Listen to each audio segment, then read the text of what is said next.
Right now, somewhere in a museum in Florida, a rocket is lying on its side. It is 363 feet long. Its 5 engines once generated 7.5 million pounds of thrust, at ignition enough force to lift a structure weighing 6 million pounds off the ground and hurl it toward the sky at speeds that would carry human beings to another world. It is the most powerful machine ever successfully flown by our species. It worked every single time it was asked to work. It never failed a crew, it never failed a mission, and it has not flown in over 50 years. Right now, 12 sets of boot prints sit pressed into the grey dust of the lunar surface.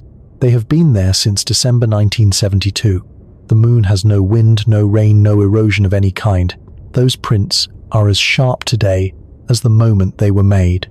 They will remain sharp for millions of years, long after every building on Earth has crumbled, long after every road has been swallowed by forest or sand, long after every record of the civilization that made them has been lost to time.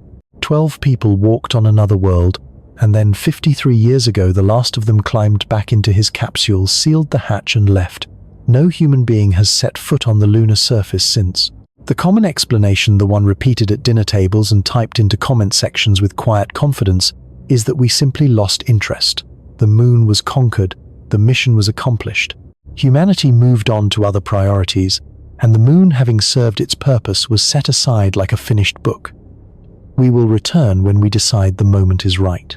This explanation is wrong, not partially wrong, not wrong in minor details, fundamentally, structurally, dangerously wrong, because it misidentifies the problem entirely, and a misidentified problem can never be solved. The real explanation for why no human being has stood on the lunar surface in over half a century is far more complex, far more sobering, and far more important to understand.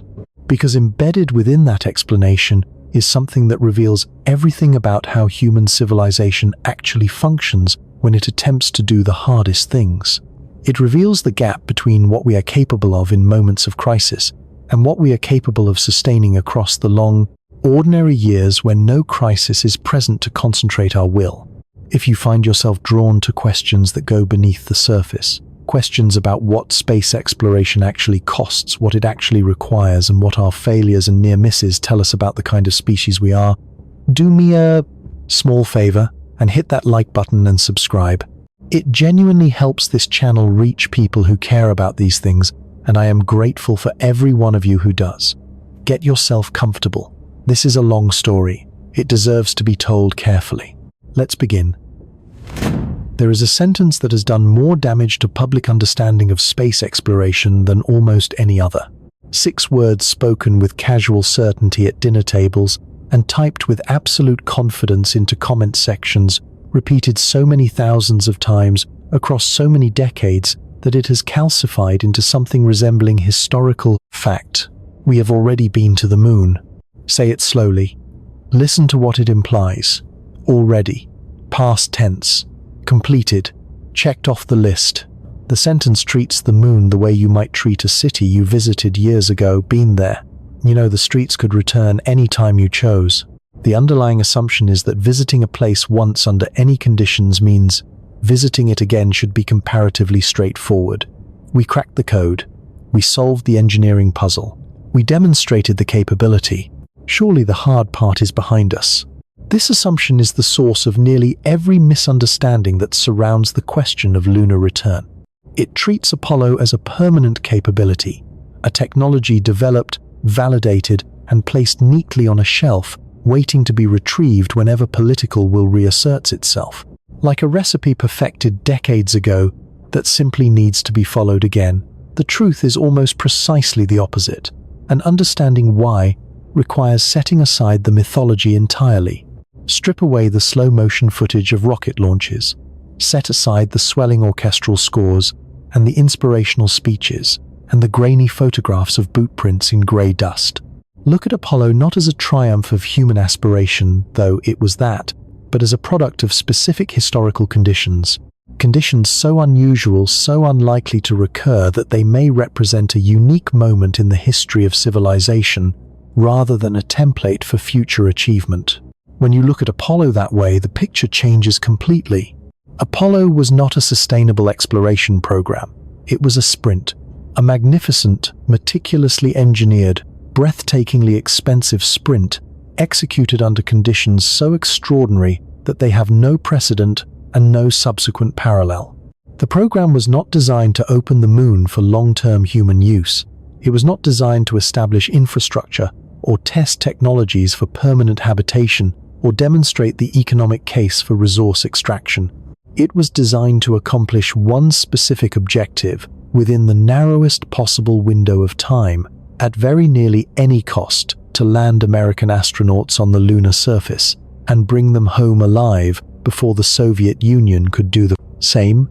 To understand why those conditions existed, you need to go back to a single evening in October of 1957. Because everything, the funding, the urgency, the tolerance for extraordinary risk, the suspension of normal institutional caution, everything that made Apollo possible traces back to that one night.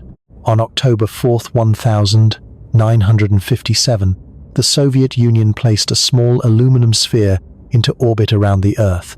Sputnik weighed only 83 kilograms. It carried no weapons. It performed no meaningful science. It did nothing except circle the planet every 96 minutes, transmitting a steady radio pulse that anyone with a shortwave receiver could detect. A beep, repeated, patient, unstoppable. The psychological impact on the United States was seismic in a way that is genuinely difficult to appreciate from a modern vantage point. America in the late 1950s regarded its technological superiority as a settled fact, one of the few certainties in an uncertain world. The country that had built the atomic bomb, that had industrialized faster than any nation in history, that had emerged from the Second World War as the dominant global power, assumed without serious question that no rival could match its engineering capability. Sputnik shattered that assumption in a single evening, not gradually, not with ambiguity. In one night, the assumption was gone. The reaction was not measured or analytical. It was visceral. Congressional hearings were convened within weeks. Newspapers ran front-page editorials comparing the event to Pearl Harbor. Parents wrote anxious letters to elected officials asking whether their children were safe beneath a sky now patrolled by Soviet technology. Schools overhauled science curricula almost overnight. A national crisis of confidence erupted that reached into every corner of American life. The fear was not abstract. This was the deep winter of the Cold War, and both superpowers were building nuclear arsenals at a pace that would eventually give each the capacity to destroy human civilization several times over. The strategic logic was immediate and alarming. If the Soviet Union could place an object into orbit, it could place a nuclear warhead anywhere on Earth. Sputnik was not a satellite. It was a demonstration of intercontinental ballistic missile capability wearing the clothing of peaceful science. Then, before the United States had recovered from that shock, the situation deteriorated further. On April 12, 1961, Soviet cosmonaut Yuri Gagarin became the first human being to orbit the Earth.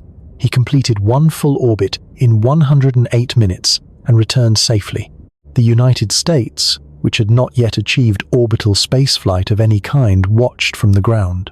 Across the developing world, across Asia and Africa and Latin America, where nations were choosing sides in the Cold War and ideological legitimacy was measured in part by technological achievement, the message was unmistakable. The Soviet system produces results. The future belongs to Moscow. This was the environment not of scientific curiosity, but of geopolitical terror, in which President John F. Kennedy delivered his address to a joint session of Congress on May 25, 1961. His declaration that America would land a man on the moon and return him safely to the Earth before the decade was out is remembered today as one of the great aspirational moments in political history. The speech is quoted in documentaries and classrooms as evidence of human boldness, of a civilization willing to dream beyond its immediate grasp. What is remembered less clearly is the context in which every word was chosen. Kennedy was not primarily interested in space. His private correspondence and recorded conversations reveal a leader who viewed the moon program instrumentally as a tool, not as a destination. He understood prestige. He understood leverage. He understood that the United States was losing a contest for global influence and needed a demonstration dramatic enough, unambiguous enough, and visible enough to the entire world to reclaim the initiative. Nothing else available, no military program, no economic initiative, no diplomatic effort, could produce a single moment of technological supremacy, viewable simultaneously by every nation on Earth. The Moon provided that stage. It was the largest, most neutral, most universally visible arena that history had ever offered for a contest between ideologies. This distinction is not a cynical footnote. It is the central fact of the program. Apollo was not born from wonder. It was born from fear. Fear of Soviet dominance. Fear of ideological defeat. Fear that the arc of the Cold War was bending away from the West, and bending fast. That fear translated immediately and directly into resources on a scale that has no parallel in peacetime American history. At its peak in 1966, NASA consumed approximately 4.5% of the entire United States federal budget. 4.5 cents of every dollar the federal government spent went to the space agency. Adjusted for inflation and expressed in terms of contemporary purchasing power, this represents roughly $150 billion per year. For comparison, NASA's entire annual budget today is approximately $25 billion, less than half of 1% of federal spending. Apollo-era NASA received in real terms approximately 6 times the funding of the modern agency. And that funding arrived with a speed and a political consensus that would be utterly unrecognizable in any contemporary legislative environment. The money was not spent cautiously. It was spent at a pace that resembled wartime mobilization, because in every meaningful sense that is exactly what it was. At the program's height, more than 400,000 people worked on Apollo across roughly 20,000 companies, universities, and government facilities. Engineers at Grumman on Long Island built the lunar module. Engineers at North American Aviation in California built the Command and Service module. Engineers at Boeing in New Orleans built the first stage of the Saturn V. Engineers at Douglas Aircraft in Huntington Beach built the third stage. Engineers at IBM built the guidance computers. The supply chain spanned the entire continental United States and represented a concentration of engineering talent that has never been replicated before or since. The work culture bordered on the obsessive. 70 and 80-hour weeks were standard. Engineers slept in their offices. Families went months without seeing the people who were consumed by it. Test failures that today would trigger multi-year review processes were analyzed, corrected, and moved past in a matter of weeks. The schedule pressure was relentless and intentional. Kennedy's deadline was not aspirational. It was operational. Every decision, every trade study, every design review was measured against the end-of-decade clock. The hardware that emerged from this pressure is staggering even now to contemplate. The Saturn V stood 363 feet tall, taller than the Statue of Liberty, including its pedestal. Its 5 first-stage engines consumed 15 tons of kerosene and liquid oxygen every single second at full thrust. The vehicle could deliver approximately 130 metric tons to low Earth orbit, or roughly 50 metric tons toward the Moon. It remains more than half a century later the most powerful launch vehicle ever successfully flown. Nothing built since, not the Space Shuttle, not the Falcon Heavy, not even the Space Launch System matches its raw payload capability. Every Saturn V was expendable. The entire rocket from the massive first stage to the tiny instrument unit at the top was used once and discarded. There was no reuse, no refurbishment, no consideration of long-term economy. Each launch consumed a vehicle that cost approximately $1.5 billion in today's money. 13 Saturn V rockets flew across the Apollo program and related missions. Each one was a masterpiece of engineering, built to fly once and then fall into the ocean or crash into the lunar surface. This expendability reveals something essential about Apollo's design philosophy. The entire architecture was optimized for a singular objective: get crews to the lunar surface and bring them home, not repeatedly, not economically, not sustainably, once. Prove it can be done, win the political contest, move on. The lunar module embodied this philosophy with almost brutal clarity. It was designed to support 2 astronauts on the lunar surface for approximately 72 hours. It carried enough oxygen, water, and power for that duration, plus modest contingency reserves. The descent stage contained the engine and landing gear that brought the crew to the surface. The ascent stage contained the crew cabin and a single engine that launched them back to lunar orbit for rendezvous with the command module. That ascent engine, the one that had to ignite perfectly to get the crew off the moon, had no backup. There was no redundant propulsion system, no secondary engine, no alternative means of returning to orbit if the primary failed. If the ascent engine did not ignite, the crew would die on the lunar surface. Full stop. There was no rescue capability, no contingency vehicle, no plan beyond a pre-written presidential eulogy. President Richard Nixon had exactly such a statement prepared for the Apollo 11 mission. Speechwriter William Safire drafted remarks titled, "In event of moon disaster," which began with the words, "Fate has ordained that the men who went to the moon to explore in peace will stay on the moon to rest in peace." This was not a formality. It was a genuine contingency for an outcome that mission planners considered plausible. The risk tolerance embedded in Apollo is almost impossible to comprehend from a modern perspective. Internal analyses from the era suggest that the probability of crew loss on any individual mission ranged from approximately 1 in 20 to 1 in 10, depending on the mission phase. Across the full program, the cumulative probability that at least one crew would be lost was considered substantial. The astronauts understood these odds. They accepted them not out of recklessness, but because the broader institutional calculus had determined that the political cost of not trying exceeded the political cost of losing people. That calculus was never stated so bluntly in public, but it operated beneath every budget allocation, every schedule decision, every design trade that favored performance over redundancy. And this is the crucial point, the point that separates Apollo from everything that came before it and everything that has followed. The program operated in a political environment where failure to achieve the goal was considered more dangerous than failure of the mission. That inversion of normal institutional priorities created conditions under which extraordinary risks could be accepted and extraordinary budgets could be justified. Remove that inversion and the entire foundation of Apollo collapses, which is precisely what happened the moment Apollo 11 succeeded. By the time Neil Armstrong's boot touched the regolith on July 20th, 1969, the political objective had been achieved. The race was won. The Soviet Union would never land cosmonauts on the moon.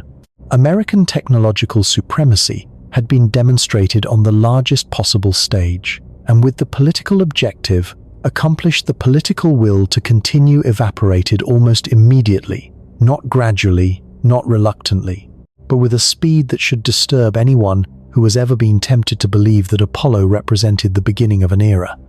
Apollo missions 1, 8, 19, and 20 were cancelled, not because the hardware was unavailable.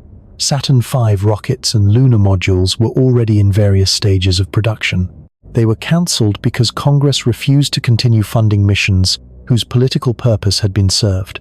The rockets existed, the astronauts were trained, the missions were cancelled anyway.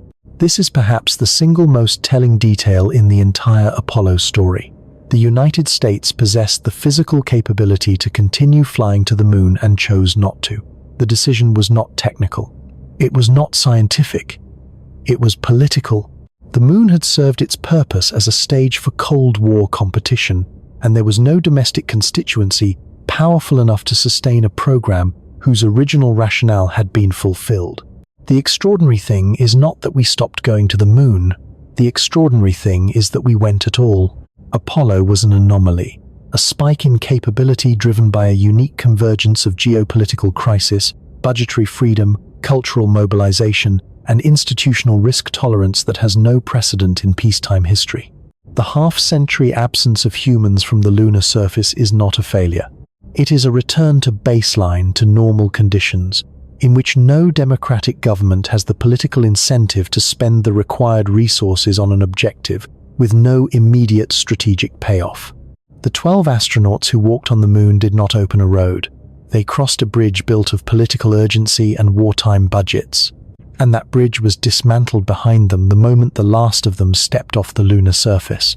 What was lost in that dismantling turns out to be far more than most people realize. And that story begins with the factories that went silent, and the engineers who walked away, and the specific kind of knowledge that cannot be written down and can never be recovered once the people who carried it are gone. Most people imagine that after Apollo, NASA simply turned its attention elsewhere.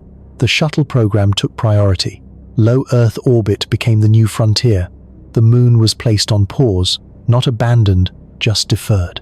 The assumption is that the capability to return sat quietly in storage, somewhere like a classic car under a tarp in a garage, waiting for someone to turn the key. This is wrong in ways that are difficult to overstate. What happened after Apollo was not a redirection. It was a demolition. Slow, quiet proceeding without ceremony or announcement, but a demolition nonetheless.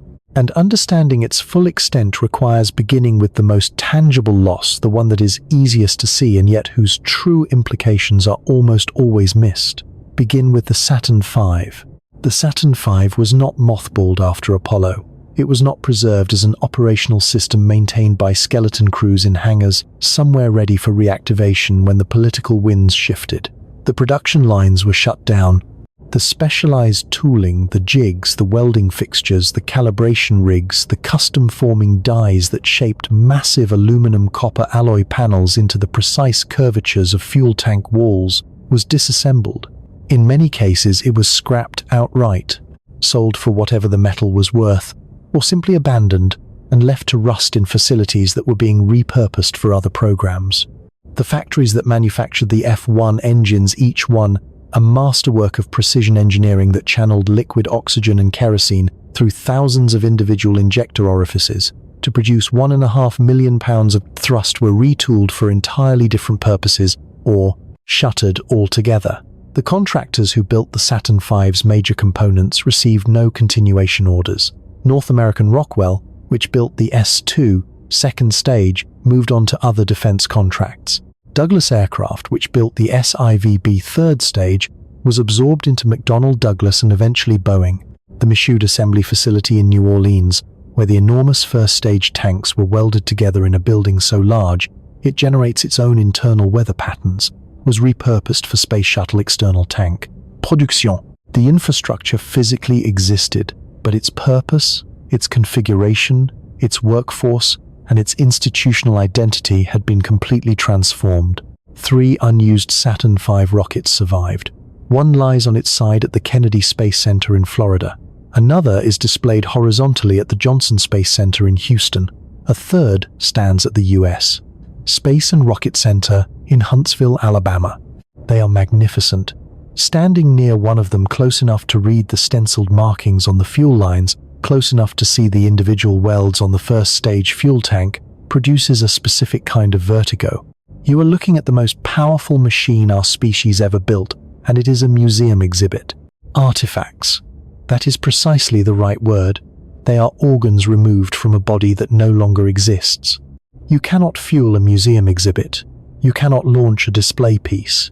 And even if you could, a single rocket is not a space program. A space program is a living system of factories, supply chains, engineering teams, test facilities, launch infrastructure, and institutional knowledge that functions as an integrated whole. The rockets in those museums are the most visible remnants of a system that was alive for approximately a decade and has been dead for more than 5. But the loss of the Saturn V, dramatic as it is, represents only the most visible layer of a far deeper destruction. The true devastation was not the loss of hardware. It was the loss of the human infrastructure that created the hardware. And this is the loss that almost no public account of Apollo's end adequately conveys. At its peak, the Apollo workforce employed 250,000 engineers and technicians, directly supported by an even larger network of manufacturing and logistics personnel. These were not interchangeable workers performing generic industrial tasks.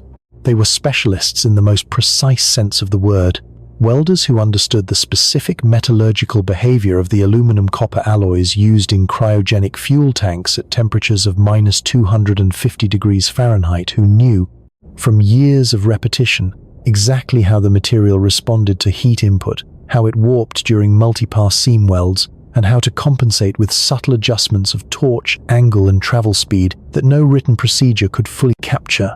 Machinists who could hold tolerances of 10,000ths of an inch on turbopump components, spinning at 6,000 revolutions per minute in a fluid environment of liquid oxygen, cold enough to instantly destroy unprotected human tissue. Electrical engineers who designed harnesses containing miles of wiring that had to function flawlessly through the vibration, acoustic shock, and thermal extremes of a Saturn V launch.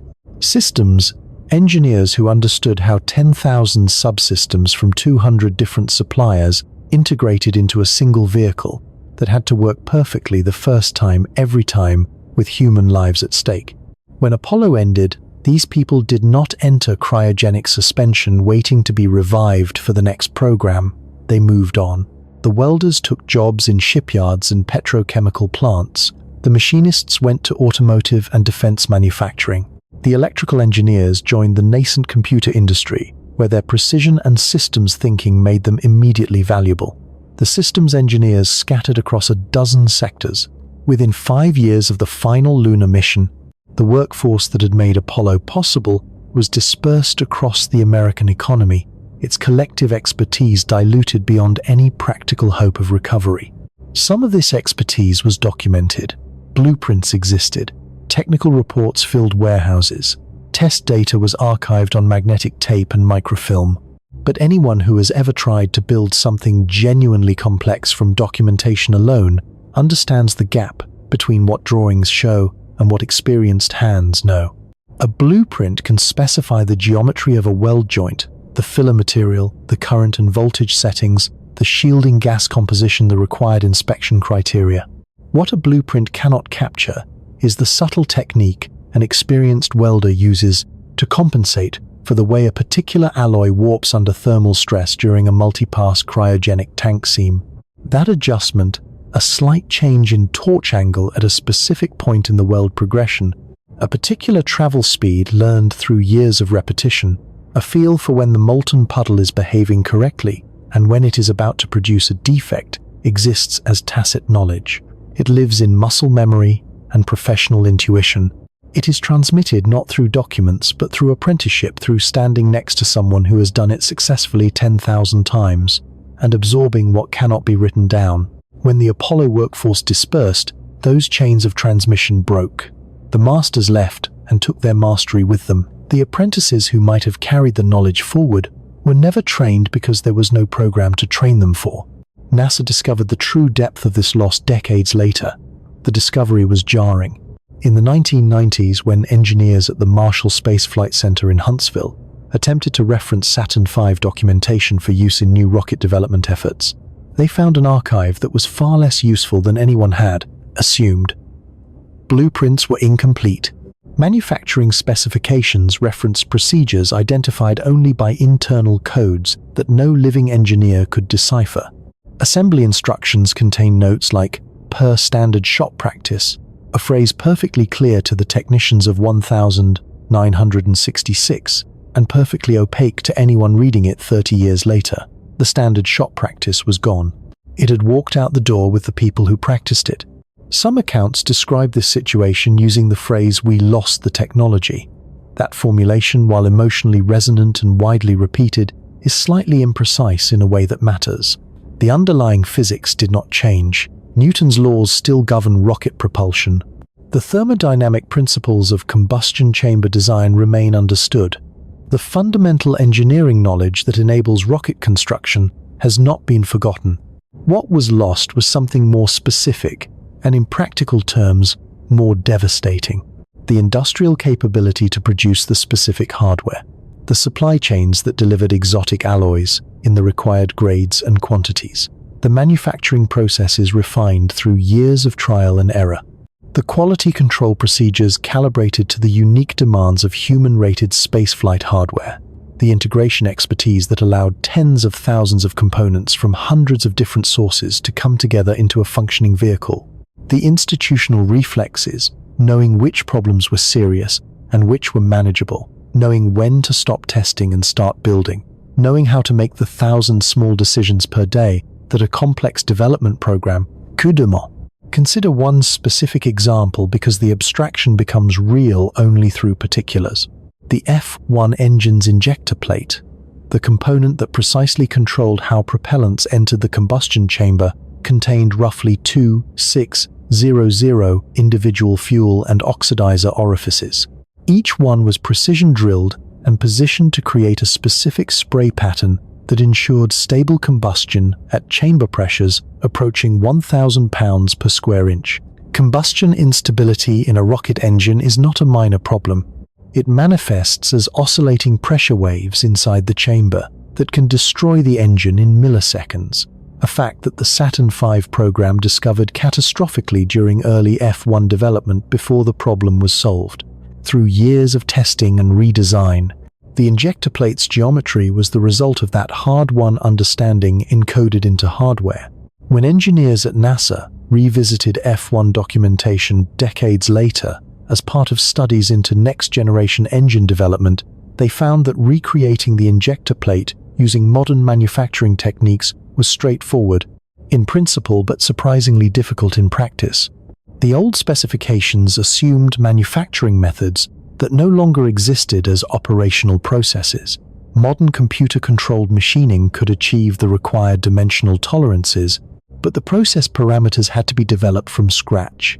The tacit knowledge about how the original injectors were validated, which test results were acceptable, which anomalies were tolerable within the established safety margin, which patterns in test data indicated an emerging problem before it became catastrophic, had to be reconstructed through expensive and time-consuming trial and error. Multiply this challenge across every major component of a heavy-lift launch vehicle, and you begin to appreciate the true scale of what was lost. The Saturn V contained roughly 3 million individual parts. Each one was manufactured, inspected, and integrated by people whose expertise vanished with the program. Rebuilding the capability to produce even a fraction of these components requires investments of time, money, and human capital that in some respects dwarf the cost of original development, because original development benefited from a standing industrial base, a trained workforce, and established supply chains that simply no longer exist.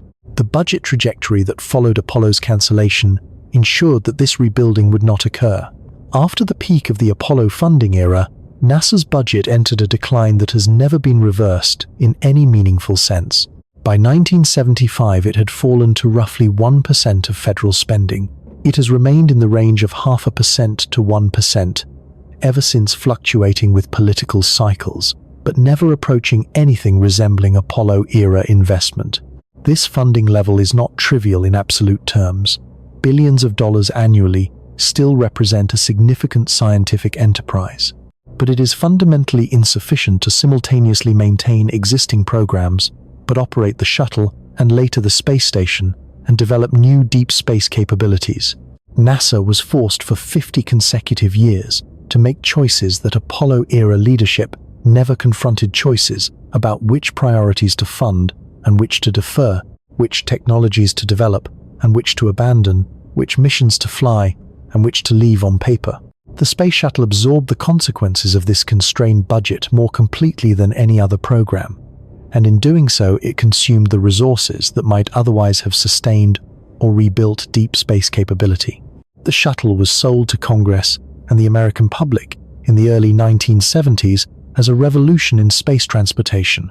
The pitch was seductive: a reusable spacecraft that would launch like a rocket, operate in orbit like a laboratory, and land like an aircraft. Flight rates of 40 to 50 missions per year. Per flight, costs low enough to make space access routine. A vehicle so versatile, it could serve military, scientific, and commercial customers, simultaneously rendering the expensive, expendable rockets of the Apollo era obsolete. Almost none of these promises materialized. The shuttle flew a total of 135 missions across 30 years of operations, an average of roughly 4.5 flights per year, not 50. Each mission cost approximately $1.5 billion when all operational and infrastructure expenses were included. The turnaround time between flights stretched to months rather than the weeks originally projected, The vehicle required an army of technicians to inspect, refurbish, and recertify between each mission.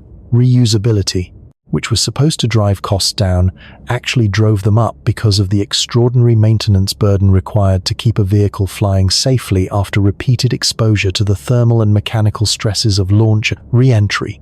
The shuttle was not a bad spacecraft. It was a genuinely remarkable engineering achievement in many respects. It could carry payloads of up to roughly 23 metric tons to low Earth orbit. It supported crews of up to 7 astronauts. It enabled the construction of the International Space Station. It deployed, serviced, and repaired the Hubble Space Telescope in a way that no other vehicle could have accomplished. It conducted hundreds of scientific experiments across disciplines ranging from materials science to human physiology.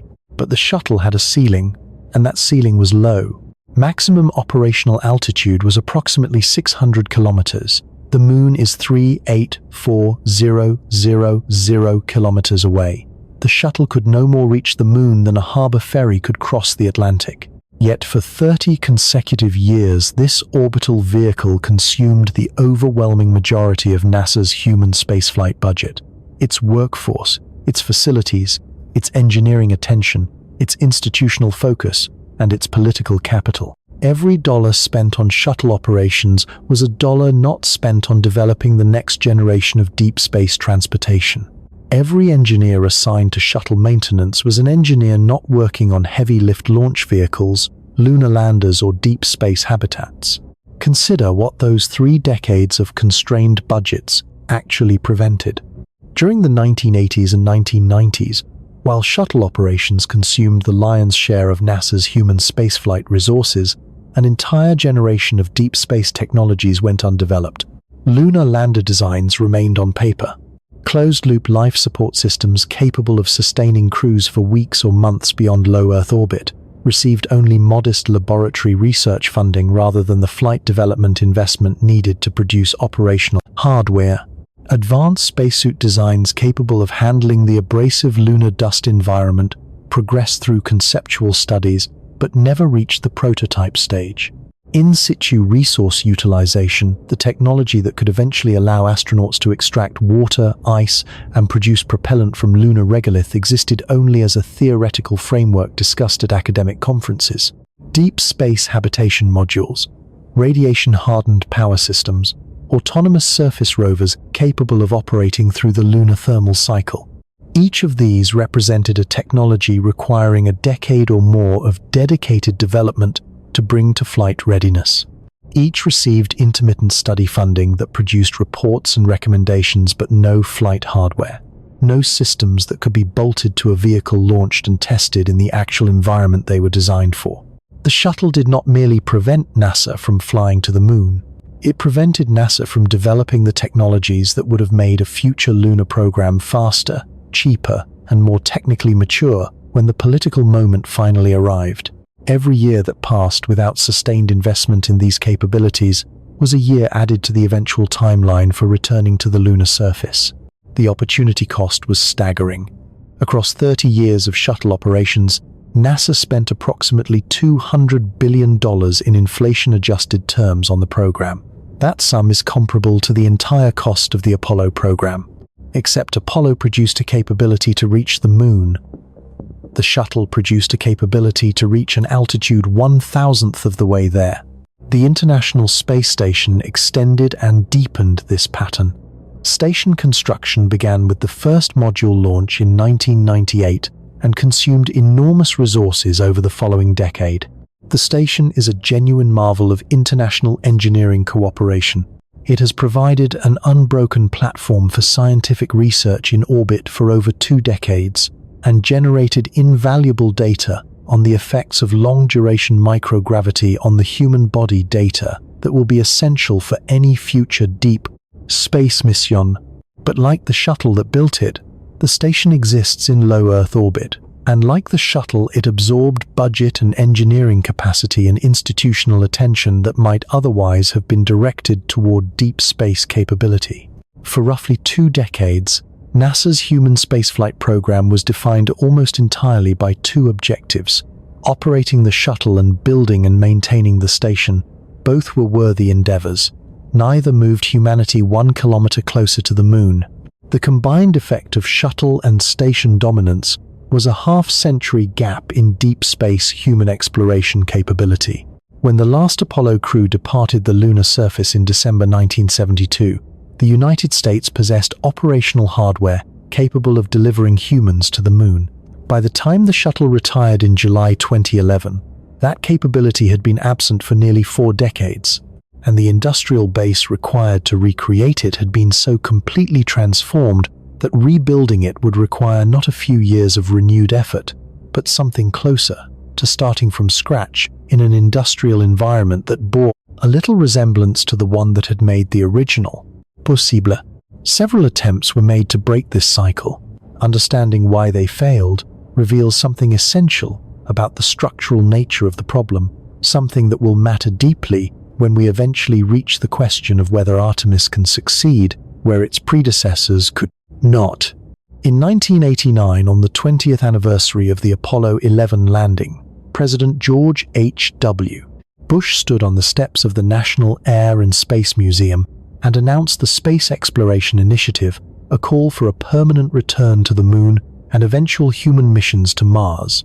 NASA responded with a study that outlined an architecture requiring an estimated $500 billion over 20 to 30 years. Congress recoiled. The initiative was functionally dead within 2 years, killed not by technical impossibility, but by fiscal unwillingness in an era of budget pressure and shifting political priorities. In 2004, President George W. Bush announced the vision for space exploration, which called for retiring the shuttle, developing new crew and cargo vehicles, and returning astronauts to the moon by 2020. The resulting Constellation program produced early designs for the Ares first crew launch vehicle, the Ares 5 heavy lift launcher, the Orion crew capsule, and the Altair lunar lander. Real engineering work was performed. Metal was cut. Tests were conducted. Progress was made. But the program was chronically underfunded relative to its ambitions. Schedules slipped. Costs grew. The Augustine Commission, convened by President Obama in 2009 to evaluate NASA's human spaceflight plans, concluded that Constellation's goals were not executable under projected budget profiles, that without significant budget increases, that neither the administration nor Congress was willing to provide, the program could not achieve a lunar landing within any reasonable time frame. In 2010, President Obama cancelled Constellation. The Ares, the first, and Altair lander were terminated. Billions of dollars in development work yielded no operational hardware. Engineers who had spent years designing Constellation-specific components watched their work archived rather than flown. Some transitioned to the nascent commercial space sector. Others left aerospace entirely, taking with them precisely the kind of deep space engineering experience that would be desperately needed when the next lunar program appeared. The institutional damage compounded with each cycle. By the time Artemis was announced, a generation of aerospace professionals had been shaped entirely by programs that started and stopped. Their formative career experiences were not of building and flying hardware. They were of designing systems that were cancelled before they reached the launch pad. This bred a specific kind of institutional caution, a reluctance to commit fully to any program's long-term vision, because experience had taught that the vision would change with the next administration. Recruiting young engineers became harder when the most honest answer to the question of whether a program would still exist in 10 years was an uncomfortable silence. This is the inheritance that modern lunar programs work within. Not a dormant capability waiting to be reactivated, not a solved problem waiting to be repeated, but a demolished industrial base, a dispersed workforce, a fractured chain of institutional knowledge, and a political landscape shaped by 50 years of programs that began with ambition and ended with cancellation. The rockets are gone, the factories are repurposed, the engineers who built them are retired or dead, and the knowledge they carried, the tacit, embodied, irreplaceable knowledge of how to build machines that work the first time in an environment that destroys everything else, has been gone for decades. Rebuilding that knowledge is not a matter of pulling old drawings from a filing cabinet. It is a matter of reconstituting an entire ecosystem and doing so in an industrial environment that has transformed beyond recognition since the 1960s toward a mission that is itself far more demanding than anything Apollo attempted. That transformation is where the story turns next, because when most people ask why we have not returned to the moon, they imagine the challenge is roughly similar to what it was in 1969, only smaller, less urgent, perhaps less funded, but technically equivalent. The destination is the same. Surely the journey should not be fundamentally harder. It is, and the reasons why reveal everything about the distance between where we stand today and where we need to be.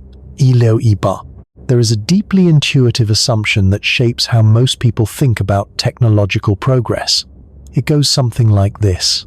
If we could do something 50 years ago with primitive technology, we should be able to do it better, faster, and cheaper today with modern tools. We carry supercomputers in our pockets that contain more processing power than every machine used in the entire Apollo program combined. We have materials science that the 1960s could not have imagined.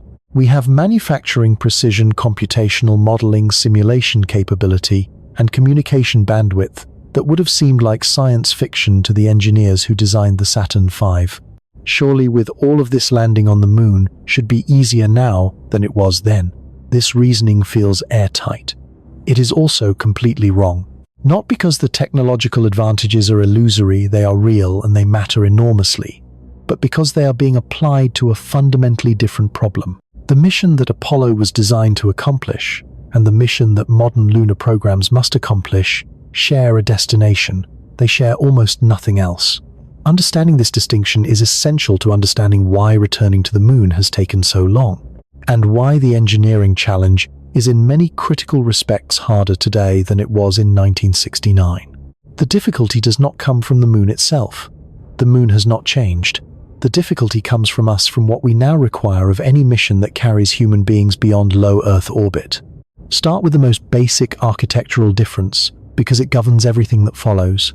Apollo was designed around a single organizing concept: minimum time on target, get to the surface, perform activities, get off the surface, come home.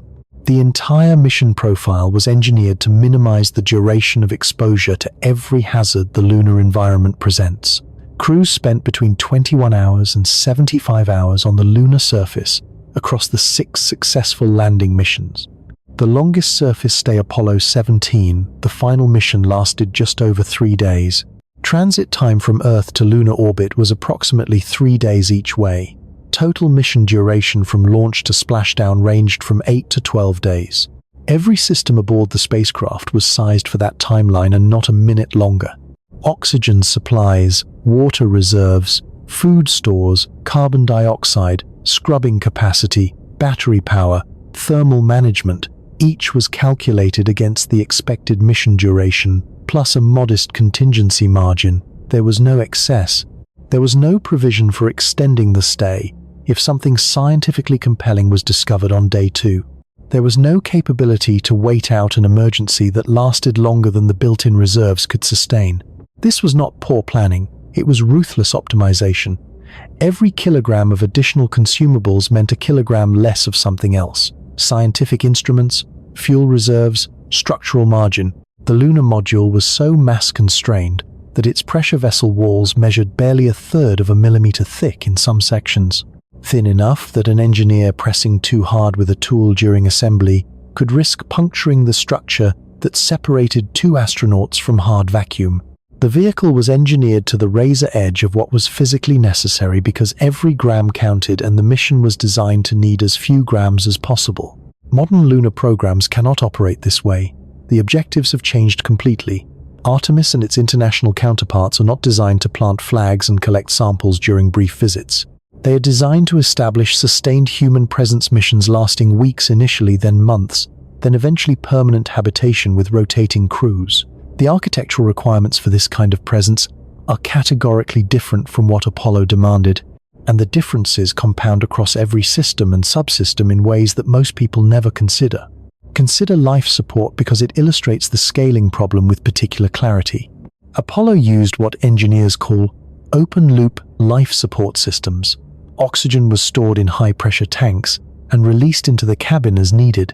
Carbon dioxide exhaled by the crew was removed by passing cabin air through lithium hydroxide canisters, chemical sponges that absorbed carbon dioxide through an irreversible reaction.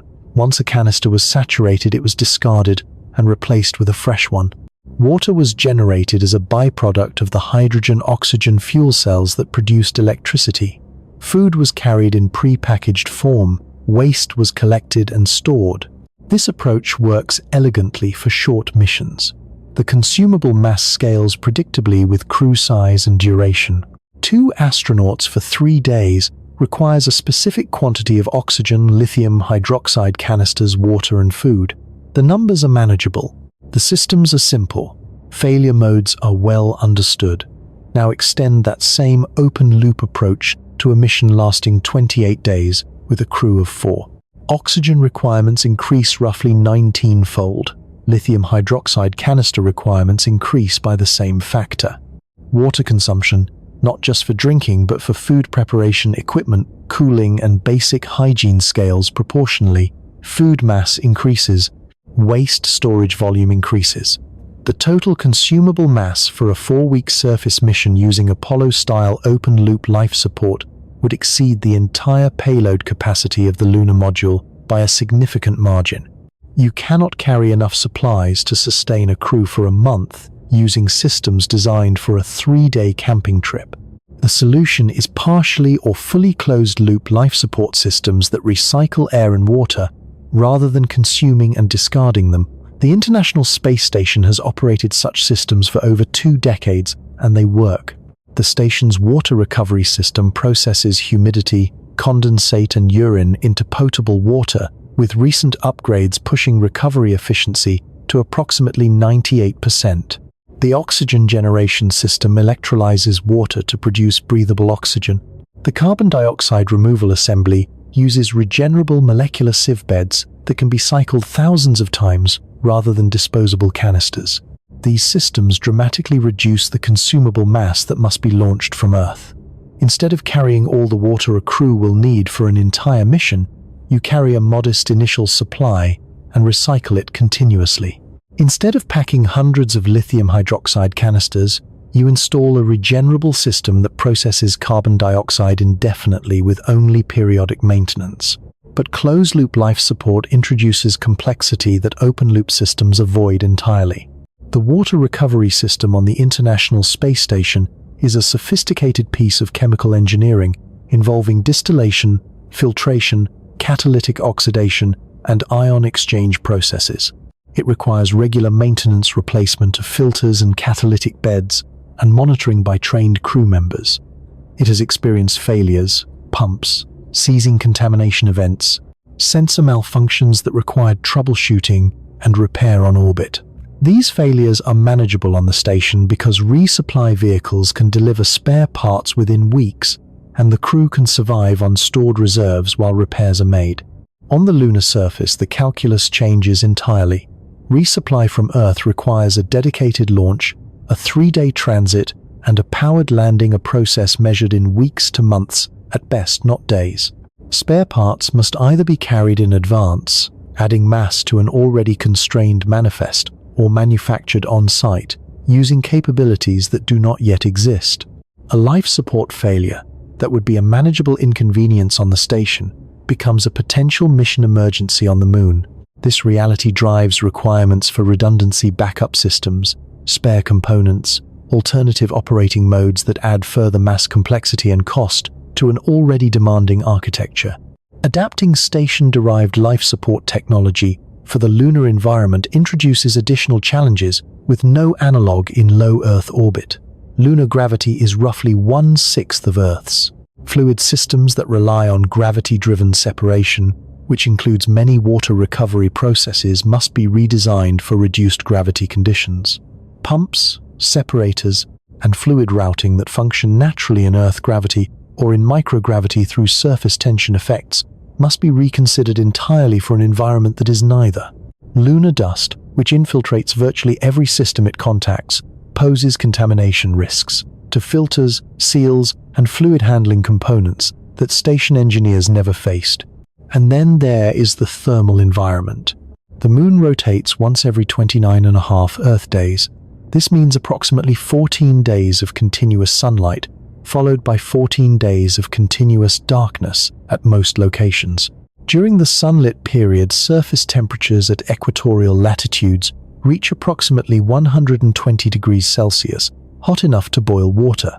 During the lunar night, temperatures plunge to approximately minus 170 degrees Celsius. The transition is not gradual. Because the Moon lacks an atmosphere to retain or distribute heat, temperatures swing with brutal speed as the sun rises or sets over the local horizon. Apollo missions were carefully scheduled to land during lunar morning at equatorial sites, ensuring moderate thermal conditions throughout the brief surface stay. Crews were never present long enough for the thermal environment to shift significantly. The lunar module's thermal control system was designed for a narrow temperature range and a short operational period. It did not need to handle the extremes of the full day-night cycle because it was never exposed to them. A sustained presence must operate through both extremes. Equipment must function at temperatures that would freeze lubricant solid during the night and approach the boiling point of water during the day. Materials expand and contract through thermal cycles that stress joints, seals, and structural connections in ways that accumulate over weeks and months of repeated exposure. Electronics must be either actively heated during the darkness or designed to survive repeated deep cold cycles without degradation. Lubricants in mechanical systems must function across a temperature range of nearly 300 degrees Celsius, a span that exceeds the operational limits of most conventional engineering materials. Power generation is the most immediately consequential consequence of this thermal reality. Solar arrays produce abundant electricity during the 14-day sunlit period. They generate nothing during the equally long lunar night. For a sustained outpost, this means either storing enough energy during the day to sustain all operations through 2 weeks of darkness, requiring battery capacity orders of magnitude beyond anything currently available at reasonable mass, or deploying nuclear power, sources that operate independently of solar illumination. NASA and the Department of Energy have been developing fission power systems for the lunar surface, beginning with the Kilo Power technology demonstration and evolving into the Fission Surface Power project, which targets approximately 4 kilowatts of continuous electrical power per unit. This is a meaningful start, but a sustained outpost with life support, thermal management science operations, and in-situ resource processing will require substantially more. Multiple units would be needed, along with the infrastructure, to deploy, connect, and maintain them in the specific thermal and radiation environment of the lunar surface. Artemis has partially addressed the thermal and power challenge by focusing initial landing sites near the lunar South Pole. Certain elevated terrain features near the South Pole receive near-continuous sunlight due to the Moon's slight axial tilt, just 1.5 degrees from the ecliptic plane.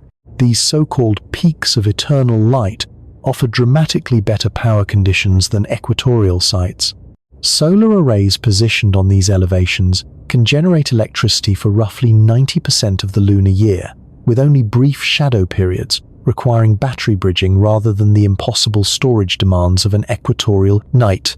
But the South Pole presents its own extreme. Adjacent to those sunlit peaks sit some of the most frigid environments in the entire solar system. The permanently shadowed craters near the lunar poles, regions that have not seen direct sunlight in billions of years, harbor temperatures as low as minus 230 degrees Celsius, colder than the surface of Pluto, colder than any natural environment on Earth by an enormous margin. These craters are scientifically and operationally critical because they are believed to contain deposits of water, ice accumulated over geological time from comet impacts and implantation by the solar wind. Data from NASA's Lunar Reconnaissance Orbiter and India's Chandrayaan-1 mission has confirmed the presence of hydrogen-bearing compounds consistent with water ice in these permanently shadowed regions. The L-Cross mission, which deliberately impacted a spent rocket stage into one of these craters in 2009, and analyzed the resulting ejector plume, detected water vapor directly. This water ice represents possibly the single most strategically important resource for sustained lunar presence. If it can be extracted and processed, it yields drinking water, breathable oxygen through electrolysis, and most transformatively, hydrogen and oxygen that can be used as rocket propellant. The concept is called in-situ resource utilization, and it sits at the center of every serious long-term lunar architecture.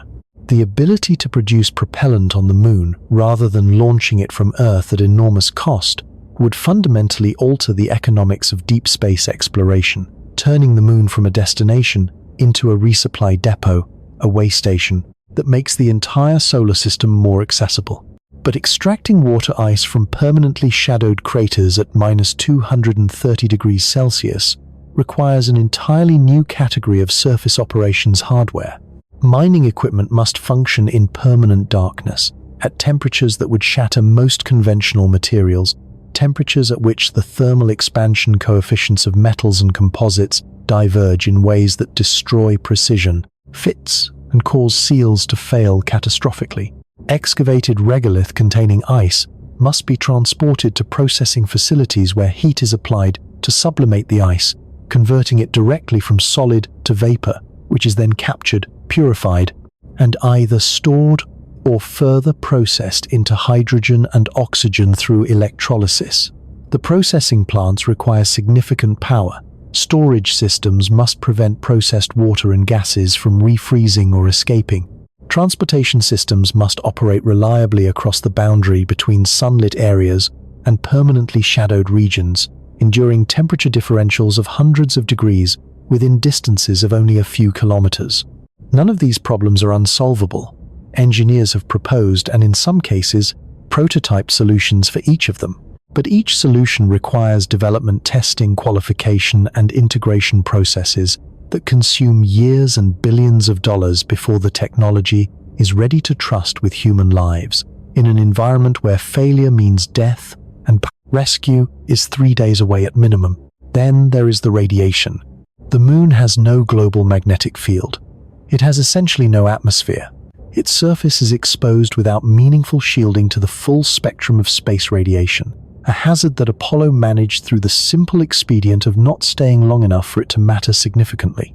Galactic cosmic rays are high-energy particles originating from supernovae and other violent astrophysical events throughout the galaxy. Individual particles are extraordinarily energetic. Some carry the kinetic energy of a professionally thrown baseball concentrated into a single atomic nucleus. They arrive continuously from all directions day and night, regardless of solar activity. They penetrate conventional shielding materials, and some actually produce secondary radiation showers when they strike dense shielding, potentially increasing the dose to crew members behind thin shields rather than reducing it.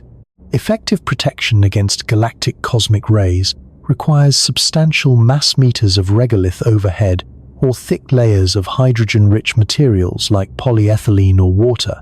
Solar particle events are different in character but potentially more dangerous in the short term. A major solar event can deliver in a matter of hours a radiation dose that would normally accumulate over months of galactic cosmic ray exposure. The intensity is unpredictable. Events can occur with little warning, sometimes as little as 15 to 30 minutes between the first observable signs of an eruption on the solar surface and the arrival of energetic particles at the moon's distance. The duration can range from hours to days. The most severe events on record would deliver doses capable of causing acute radiation sickness, nausea, vomiting, immune suppression, and potentially death to unshielded crew members on the lunar surface. Apollo crews were exposed to all of these hazards. They survived because their missions were short and because they were fortunate. None of the Apollo surface missions coincided with a major solar particle event. This was not guaranteed. A significant proton event in August 1972 fell between the Apollo 16 and 17 missions. Had it coincided with a surface stay, crew members would have received a dose estimated at several hundred millisieverts in a matter of hours, enough to cause acute symptoms and significantly elevate lifetime cancer risk. Whether it would have been lethal is debated among radiation health physicists. That it would have constituted a serious medical emergency is not. For a 3-day visit accepting, this risk was a calculated gamble, consistent with Apollo's overall approach to crew safety. the probability of a major event occurring during any specific 72-hour window is relatively low. For missions lasting weeks or months, the calculation transforms entirely. Galactic cosmic ray exposure accumulates linearly with time. A 30-day surface stay delivers roughly 10 times the galactic cosmic ray dose of a 3-day stay. Over multiple mission rotations spanning months, accumulated dose approaches or exceeds career limits established by modern spaceflight medical standards, and the probability of encountering at least one significant solar particle event during an extended surface campaign becomes across multiple crew rotations a near certainty rather than an acceptable risk. Modern mission architectures must therefore incorporate radiation protection as a fundamental design requirement rather than an accepted gamble. This means surface habitats with shielding sufficient to reduce galactic cosmic ray exposure to acceptable levels, likely involving regolith piled over habitat modules to a depth of several meters or siting habitats within lava tube. Structures that provide natural overhead shielding. It means dedicated storm shelters within every pressurized volume, capable of protecting crews during solar particle events with sufficient provisions for stays of 24 to 72 hours. It means real-time radiation monitoring linked to solar observation networks capable of providing the earliest possible warning of approaching energetic particle events. Each of these requirements adds mass, cost, and complexity to the surface architecture. A habitat designed to be buried under regolith must be structurally robust enough to support the overburden while maintaining its pressure integrity. A storm shelter must be accessible from every working location on the surface within the available warning time. Monitoring systems must be reliable and redundant, because the consequence of a false negative telling a crew the radiation environment is safe when it is not could be fatal. And then there is the dust, because even after addressing life support, thermal management, power generation, in-situ resource utilization and radiation, the lunar dust remains patient, pervasive, relentless. The lunar surface is covered in a layer of fine, angular particles created by billions of years of micrometeorite bombardment. Unlike terrestrial sand, which is rounded and smoothed by wind and water over geological time, lunar regolith particles are jagged shards of glass and mineral with sharp edges that have never been worn down by any erosive process. They carry persistent electrostatic charges generated by solar ultraviolet radiation and the solar wind, causing them to cling tenaciously to virtually any surface they contact. Apollo astronauts reported significant problems with lunar dust after even brief surface excursions. Regolith infiltrated suit joints and degraded their mobility. It scratched helmet visors, reducing visibility during the most critical phases of surface operations.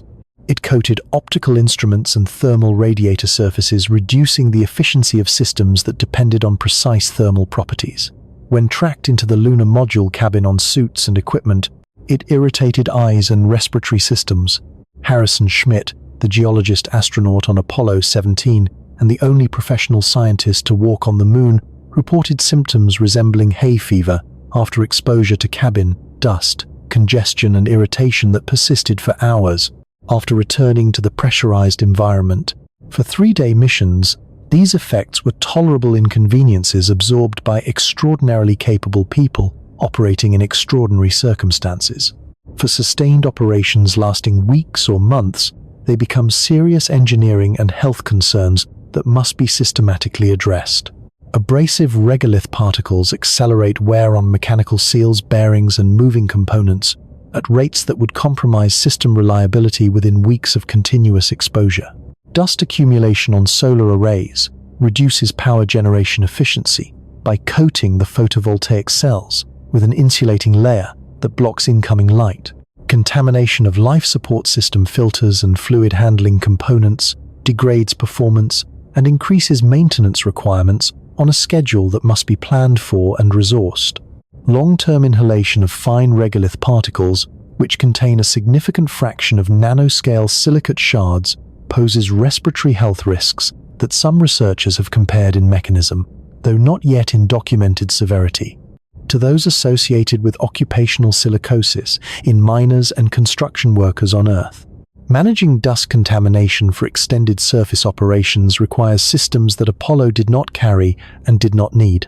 Airlock designs that minimize the transfer of regolith from the exterior environment to the habitat interior. Suit cleaning or suit port systems that allow astronauts to don and doff suits without bringing them inside the pressurized volume, removing the primary vector by which dust enters the habitat. Dust-resistant coatings and materials for exposed equipment. Filtration systems capable of removing fine particles from cabin air continuously over months of operation. Regular monitoring protocols for crew respiratory health. The aggregate effect of all these requirements, closed-loop life support, radiation, shielding thermal management, across the full day-night cycle, continuous power generation, in-situ resource utilization and dust mitigation, transforms the engineering problem from what Apollo faced into something almost unrecognizable when placed beside it. Apollo needed a vehicle capable of keeping 2 people alive for 3 days in a moderate thermal window with no requirement for resource extraction, minimal radiation concern, expendable systems throughout, and no expectation of return. The crews brought everything they needed and left everything behind. Modern lunar programs need a surface architecture capable of keeping 4 or more people alive and productive for weeks to months across extreme thermal cycles, with closed-loop environmental systems processing air and water.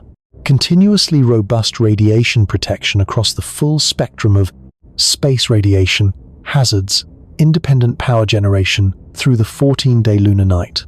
The beginnings of local resource production from materials that have never been extracted in a reduced gravity vacuum environment and dust mitigation systems integrated into every surface interaction the crew performs. The comparison is not a matter of degree. It is a difference in kind. Asking why Artemis takes so much longer than Apollo is like asking why building a year-round Antarctic research station takes longer than a weekend camping trip to the same continent. The destination is identical. The challenge is not. One requires a tent and provisions for 2 nights. The other requires heating systems that function through months of polar winter power generation that operates when the sun does not rise. Life support that can sustain a crew through medical emergencies with resupply measured in months rather than hours, and structural integrity that endures through conditions that have destroyed better-equipped expeditions throughout human history. The moon asks the same questions of us, only harsher. And the answers require technologies that Apollo never needed, developed by an industrial base that was dismantled decades ago under budget conditions that are a fraction of what the original effort commanded. This is the full weight of what modern lunar programs carry. Not the weight of the rocket on the launch pad, though that weight is considerable, but the weight of everything that was lost in the 50 years between Gene Cernan's footprints and the next set that will follow them. The technical debt, the institutional memory that dispersed with the workforce, the technologies that were never developed because the programs that would have developed them were cancelled before they began. None of it is insurmountable. Engineers are solving these problems today in laboratories and testing facilities and design offices around the world. Progress is real. Hardware is being built. Systems are being tested that have no historical precedent. But the pace of that progress is governed by something that has nothing to do with engineering capability or scientific understanding. It is governed by the most stubborn and least tractable variable in the entire equation, the one that has defeated every previous attempt at lunar return, not once, but repeatedly across half a century of effort. It is governed by politics, and the story of how politics has shaped and constrained and repeatedly destroyed the effort to return humans to the moon is in some ways the most important story of all. 1, 6, 2, 3. Everything explored so far converges on a single uncomfortable truth that most space enthusiasts would rather not confront directly. The primary barrier between humanity and a permanent return to the moon is not technical. Engineers know how to approach the thermal problem. They have credible solutions for the radiation problem, the life support problem, the dust problem, the power problem. They have proposed architectures, built working prototypes, and validated subsystem designs through testing and simulation. The engineering is extraordinarily difficult, but difficulty is what engineers exist to overcome. Given sufficient time, stable resources, and clear direction, they will solve every technical challenge the moon presents. That much is not seriously in doubt among the people who work on these problems professionally. The question that actually determines whether humans return to the lunar surface and stay there is a different question entirely. It is a question about politics, money, patience, and the peculiar inability of democratic societies to sustain commitments that outlast individual election cycles. It is a question about whether the species that built cathedrals over centuries and pyramids over decades can muster the same generational persistence for a project whose payoff is measured not in years, but in lifetimes. This is where the story of lunar return becomes fundamentally unlike the story of Apollo. Apollo required solving a technical problem under conditions of extraordinary political urgency. Modern lunar return requires solving a political problem under conditions of ordinary democratic governance. The second challenge is in many ways harder than the first. Begin with the structural mismatch that has defeated every post-Apollo attempt at lunar return. It is the single most important factor in this entire narrative, and the one least discussed in popular accounts of why we have not gone back. Developing a human-rated deep space transportation system from initial concept to operational flight takes between 10 and 15 years under favorable conditions. This is not a pessimistic estimate. It is the observed historical reality across multiple programs and multiple nations. The space shuttle took approximately 9 years from program approval to first flight.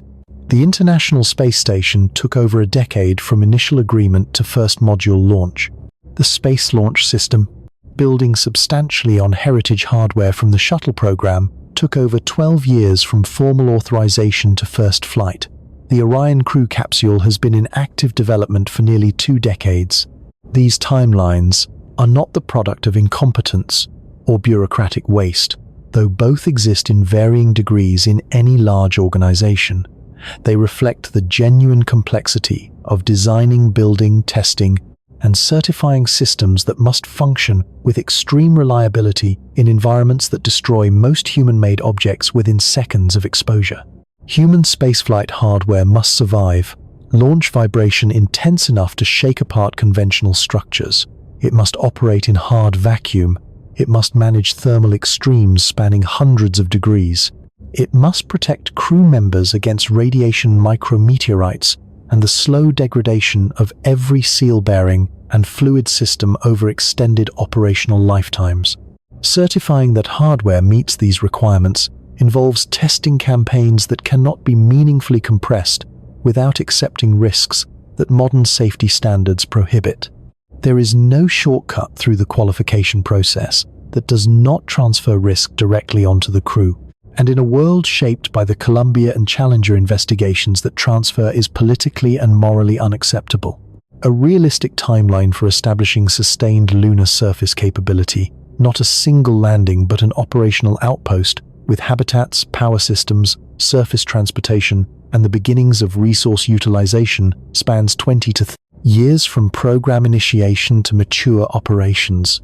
This projection is based not on pessimism, but on the observed pace of every comparable infrastructure program in the history of spaceflight. Now, place that technical timeline against the political timeline within which it must survive. An American president serves a maximum of 8 years. Congressional terms run 2 years for the House and 6 for the Senate. Federal budgets are authorized and appropriated annually, with limited mechanisms for binding future Congresses to multi-year spending commitments. Each new administration arrives with its own space policy priorities, its own appointed NASA administrator, its own relationship with congressional committees, and its own political calculus about how to allocate discretionary spending across competing national priorities. The arithmetic is unforgiving. A program that requires 25 years of sustained investment must survive at least 3 and possibly 4 changes of presidential administration. It must maintain support through 6 or 7 congressional election cycles. It must weather economic recessions, competing national crises, shifting geopolitical conditions, and the inevitable technical setbacks that accompany any complex development effort. It must do all of this while producing visible progress at a pace fast enough to justify continued investment, but slow enough to be technically responsible. These requirements are in direct tension with each other, and the tension has no clean resolution. No post-Apollo lunar program has survived this gauntlet. Not one.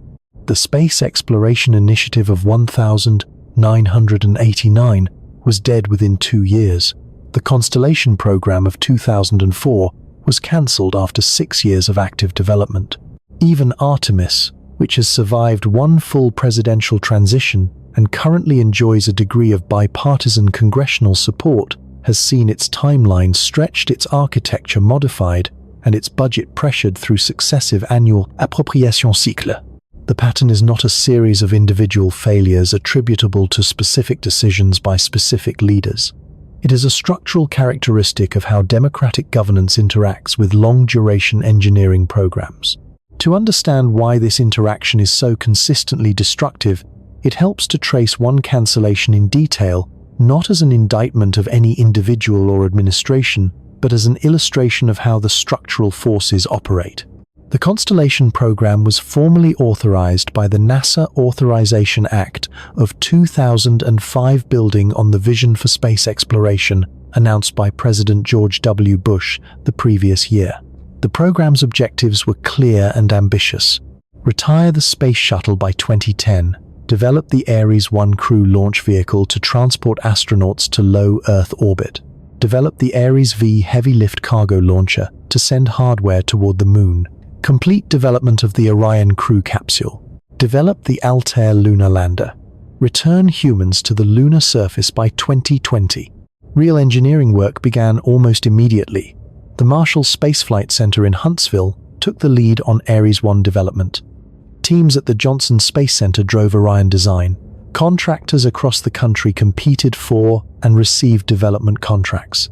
Engineers who had spent careers on shuttle operations transitioned to deep space development work, bringing institutional knowledge that would otherwise have been lost entirely when the shuttle retired. By 2007 and 2008, the program had produced preliminary designs, conducted engine tests, and made genuine technical progress. The J2X engine, a modernized descendant of the Saturn V's upper stage engine, was in active development. The Orion capsule's shape and systems architecture were taking form. The Ares IX demonstrator, a test vehicle using shuttle components to validate aerodynamic models for the full Ares I, was being assembled at Kennedy Space Center. Then the 2008 financial crisis hit. Federal spending priorities shifted dramatically. The gap between Constellation's ambitions and its actual annual budget, which had never been funded at the level the program's schedule required, widened into a chasm. A program designed to achieve lunar landing by 2020 was receiving funding sufficient to achieve lunar landing sometime after 2030 if the budget profile held steady, which it never did. President Obama took office in January 2009 and commissioned the Augustine Committee, formerly the Review of United States Human Spaceflight Plans Committee, to independently assess the situation. The committee's report, delivered in September 2009, was unambiguous. Under the budget profiles then projected, Constellation could not achieve its stated goals within any credible timeframe. The program was, in the committee's memorable phrase, on an unsustainable trajectory. The choice was stark. Either significantly increase NASA's budget by roughly $3 billion annually sustained for the foreseeable future, or restructure the program entirely. The administration chose to cancel Constellation's lunar components and redirect NASA toward commercial crew development for low Earth orbit access and a long-term goal of human missions to Mars via an asteroid flyby. The logic was not irrational. Commercial crew development has since produced genuine results. SpaceX's Crew Dragon and Boeing's Starliner are real spacecraft that have carried real astronauts to the International Space Station. But the immediate consequence was the termination of the Altair lunar lander, the cancellation of the Ares V heavy lift vehicle, and the functional end of any near-term American lunar return capability. Billions of dollars in development investment yielded no operational hardware. Engineering teams that had spent years developing specific capabilities were disbanded or reassigned. The Altair lander's throttleable descent engine program was cancelled. The Ares V's Earth departure stage architecture was abandoned. Surface habitat thermal protection studies were archived. Engineers who had devoted 5 or 6 years to developing constellation-specific expertise found that expertise had no immediate application in the redirected program, and many left the aerospace sector entirely. This is not a story about villains. The Obama administration's decision was made in a specific fiscal and political context that included a severe economic recession, 2 ongoing military conflicts, and genuine uncertainty about whether additional funding for Constellation would ever materialize from a Congress preoccupied with domestic priorities. The Augustine Committee's assessment of the program's unsustainability under projected budgets was accurate. The decision was rational given the constraints. That is precisely what makes it so instructive. The Constellation cancellation was not the result of a failure of vision or a failure of nerve or a failure of engineering. It was the predictable outcome of a structural mismatch between a program's timeline and the political environment in which it had to survive. The program did not fail because it was bad. It failed because it was long, and democratic governance has a very short attention span. The institutional damage from this cancellation compounded in ways that extended far beyond the immediate loss of hardware and funding. Engineers who had joined NASA or its contractors in the early 2000s specifically to work on lunar return programs watched that work dissolved and were asked to begin again on a new architecture with uncertain long-term prospects. The experience shaped an entire cohort of aerospace professionals, not toward the confident institutional commitment that complex programs require, but toward a wary self-protective detachment. You cannot afford to believe fully in a program that experience has taught you will not survive. Recruiting young engineers into this environment became progressively harder. The most honest answer to the question of whether a lunar program would still exist in 10 years was not reassurance, it was history, and history offered no comfort. The generation of aerospace professionals entering the field after Constellation's cancellation had no institutional memory of a deep space program that ran to completion. Their entire professional formation was shaped by the knowledge that programs start, make genuine progress, and stop, not because the engineering fails, but because the politics shift. This workforce erosion may be the most damaging long-term consequence of the post-Apollo decades, more damaging even than the loss of hardware or industrial capability. Rockets can be designed on paper relatively quickly. Factories can be built in a few years. But developing a workforce with the deep experience, institutional confidence, and accumulated tacit knowledge to execute a program as complex as sustained lunar return takes a generation. That generation must be recruited, trained, given progressively challenging work, retained through the inevitable difficulties of development, and provided the opportunity to build and fly hardware, not just design it, but see it through to operation to learn what the design got wrong, and how to fix it to absorb the lessons that can only come from actual flight experience. The start-stop cycle denies them that opportunity, and in doing so it undermines the foundation on which any future program must be built. Some observers conclude from this history that sustained lunar presence is politically impossible, that democratic societies are constitutionally incapable of maintaining the kind of multi-decade commitment that permanent space infrastructure requires. This conclusion is understandable. It is also premature, because there is at least one significant counterexample that demonstrates democratic governance can sustain complex space programs across multiple administrations when the institutional structures are designed correctly from the beginning.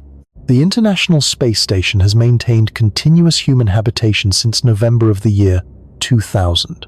More than 25 years of uninterrupted crewed operations spanning 5 American presidential administrations, numerous congressional turnovers, and at least 2 major economic crises. The station survived the Columbia disaster and the subsequent grounding of the shuttle fleet.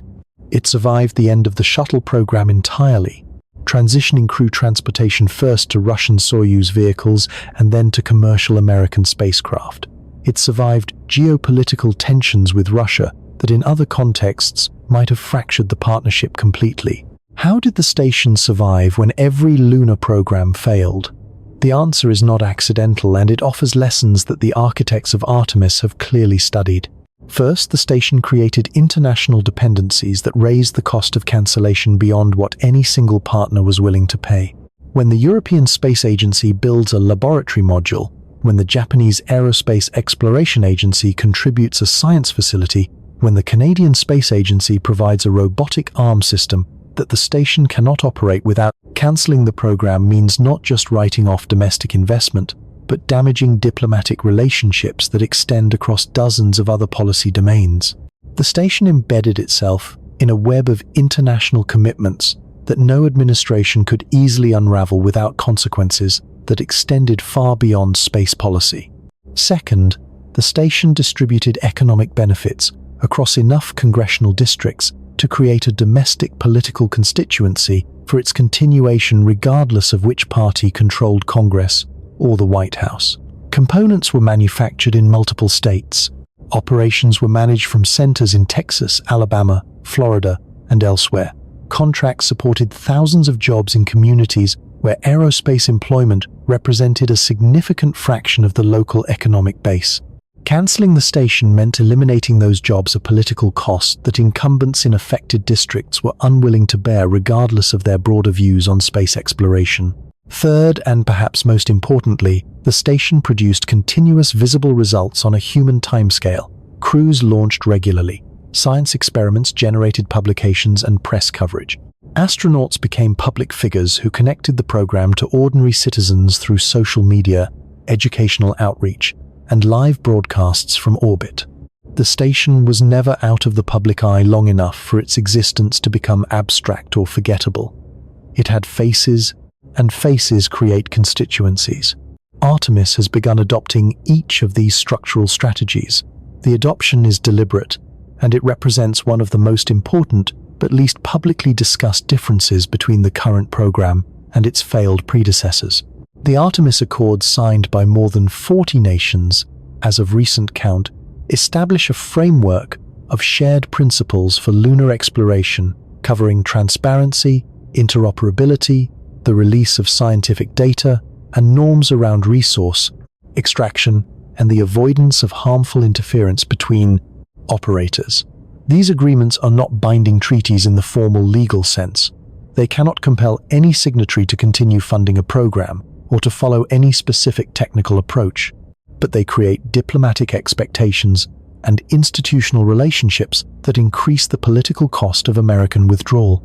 When Australia, Japan, the United Kingdom, Canada, Italy, the United Arab Emirates, and dozens of other nations sign on to a framework for cooperative lunar exploration, the United States cannot easily walk away without diplomatic consequences that reverberate across trade negotiations, defense partnerships, and multilateral institutions far removed from space policy. More concretely, international partners are contributing hardware that sits on the critical path of the program. The European Space Agency builds the service module for the Orion crew capsule, the section that provides propulsion, electrical power, and thermal regulation during the transit to and from the Moon. This is not symbolic. Without the European service module, Orion cannot fly. Japan is developing a pressurized lunar rover designed to allow astronauts to travel across the surface in a shirt-sleeve environment, dramatically extending the range of exploration possible during any single mission. Canada is contributing advanced robotic systems to the Lunar Gateway. Each of these contributions creates a mutual dependency that binds partner nations to the program's continuation and makes unilateral American cancellation diplomatically costly in a way that no previous post-Apollo program ever achieved. Commercial partnerships represent perhaps the most structurally significant innovation in Artemis compared to all previous lunar programs, and understanding why requires appreciating how completely the commercial space industry has transformed since the last serious attempt at lunar return. When Constellation was cancelled in 2010, the commercial space sector was still proving its most basic capabilities. SpaceX had flown its Falcon 1 rocket to orbit only twice successfully. Blue Origin had not yet flown any orbital vehicle. The idea that private companies could develop, build, and operate human-rated spacecraft at costs dramatically lower than traditional government programs was promising in concept, but unproven in practice. Today, the landscape is unrecognizable. SpaceX routinely launches and lands orbital-class rocket boosters, a capability that was considered technically marginal by many established experts as recently as 2012. The Falcon 9 has become the most frequently flown orbital launch vehicle in the world. Crew Dragon has transported dozens of astronauts to the International Space Station at per-seat costs roughly 1/4 of what the Space Shuttle charged. Starship, currently in active flight testing, is designed to be the largest and most capable, fully reusable launch system ever built of vehicle, whose payload capacity to low Earth orbit when fully operational will exceed even the Saturn V. This commercial depth matters for program survivability in a way that is easy to understate. When SpaceX develops the Starship human landing system for Artemis, it does so under a contract structure where NASA pays milestone-based fees while SpaceX invests substantial private capital in the underlying vehicle development. Starship is not being built solely for NASA lunar missions. It is being built as a general-purpose transportation system with commercial satellite launch, point-to-point Earth transport, Mars exploration, and private spaceflight applications. The lunar landing mission is one use case among many.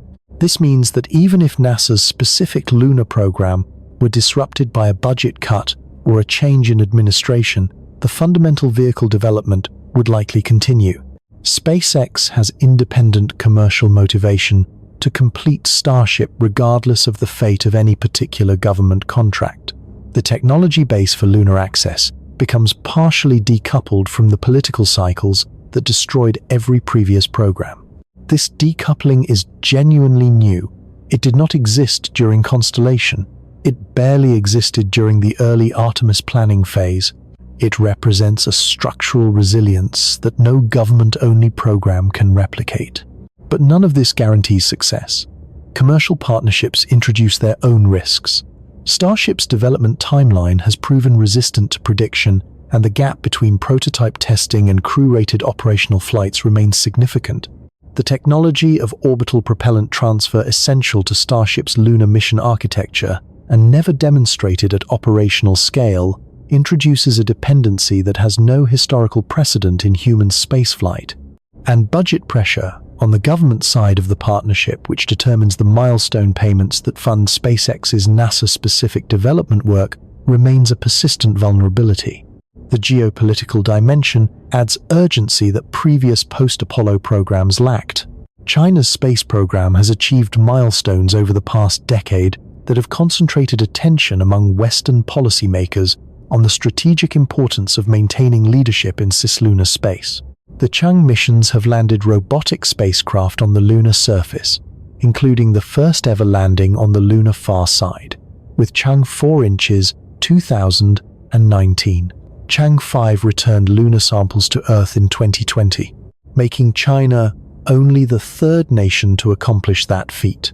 China has announced plans for crewed lunar landing by approximately 2030 and has partnered with Russia on plans for a permanent surface outpost. This competitive dynamic provides political motivation for sustained Artemis investment that purely scientific or economic arguments have historically failed to generate alone. Congressional support for the program has been bolstered explicitly by the recognition that the United States faces a credible competitor in cislunar space for the first time since the Soviet era. But competition carries the risk of repeating Apollo's central flaw. If lunar return becomes framed primarily as a race against China, a contest to plant flags and claim prestige before a rival does, the resulting program could prioritize speed over sustainability, spectacle over infrastructure, and political timelines over engineering realities. A crash program designed to beat China to the South Pole by 2028 would face exactly the pressures that made Apollo magnificent and unsustainable simultaneously. Compressed schedules, elevated risk tolerance, an architecture optimized for a single achievement rather than lasting capability. The most productive outcome would be competition that motivates investment, while program architecture ensures that the resulting capabilities serve long-term goals rather than short-term prestige.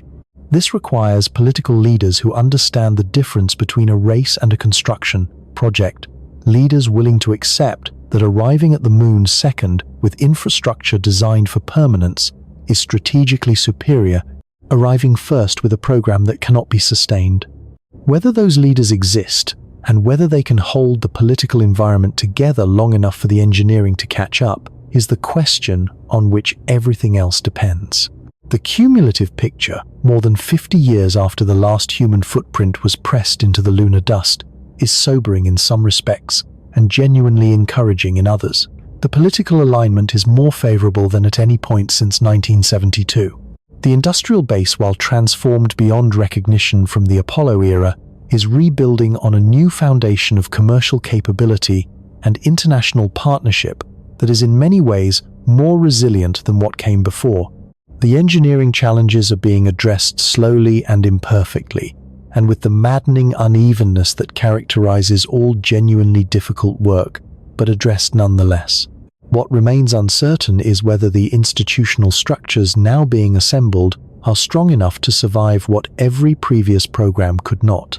The transition from one administration to the next, and the one after that, and the one after that across the decades that sustained lunar presence, will require. That uncertainty is not an engineering problem. It cannot be solved with better materials, or more powerful computers, or more elegant mission architecture. It can only be resolved by a sustained act of collective political will, the kind of will that democratic societies find deeply uncomfortable to maintain across the long, unglamorous years when no crisis is present to concentrate attention, and no single dramatic moment is available to justify the continued investment. The moon has never required us to be bold. Apollo proved we can be bold. What the moon requires now is something harder than boldness, something rarer, something that the history of the past 50 years suggests we have not yet consistently demonstrated. It requires steadiness. And what steadiness might actually produce what Artemis is attempting to build, and what it would mean for our species if it succeeds, is where the story must go next. 1626. The Artemis architecture, when laid out in full, looks nothing like Apollo. This surprises people who expect the return to the moon to resemble the original journey: a rocket, a capsule, a lander, 3 astronauts, a flag. Clean, simple, dramatic.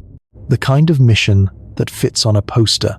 What Artemis actually requires is something far more complex, far more distributed, and far more ambitious than anything Apollo attempted. And understanding why it looks the way it does, why it involves so many vehicles, so many partners, so many moving pieces, requires understanding that complexity is not a failure of design, it is a direct consequence of the mission. You cannot build a year-round Antarctic research station with a 3-vehicle stack optimized for a weekend visit. The added complexity is not bureaucratic bloat. It is engineering reality, responding honestly to what sustained lunar presence actually demands. Begin with the vehicle that carries crews from Earth to the vicinity of the moon because it is the one element of Artemis with the clearest lineage to the Apollo era, and the one whose development reveals most clearly the cost of the 50-year gap.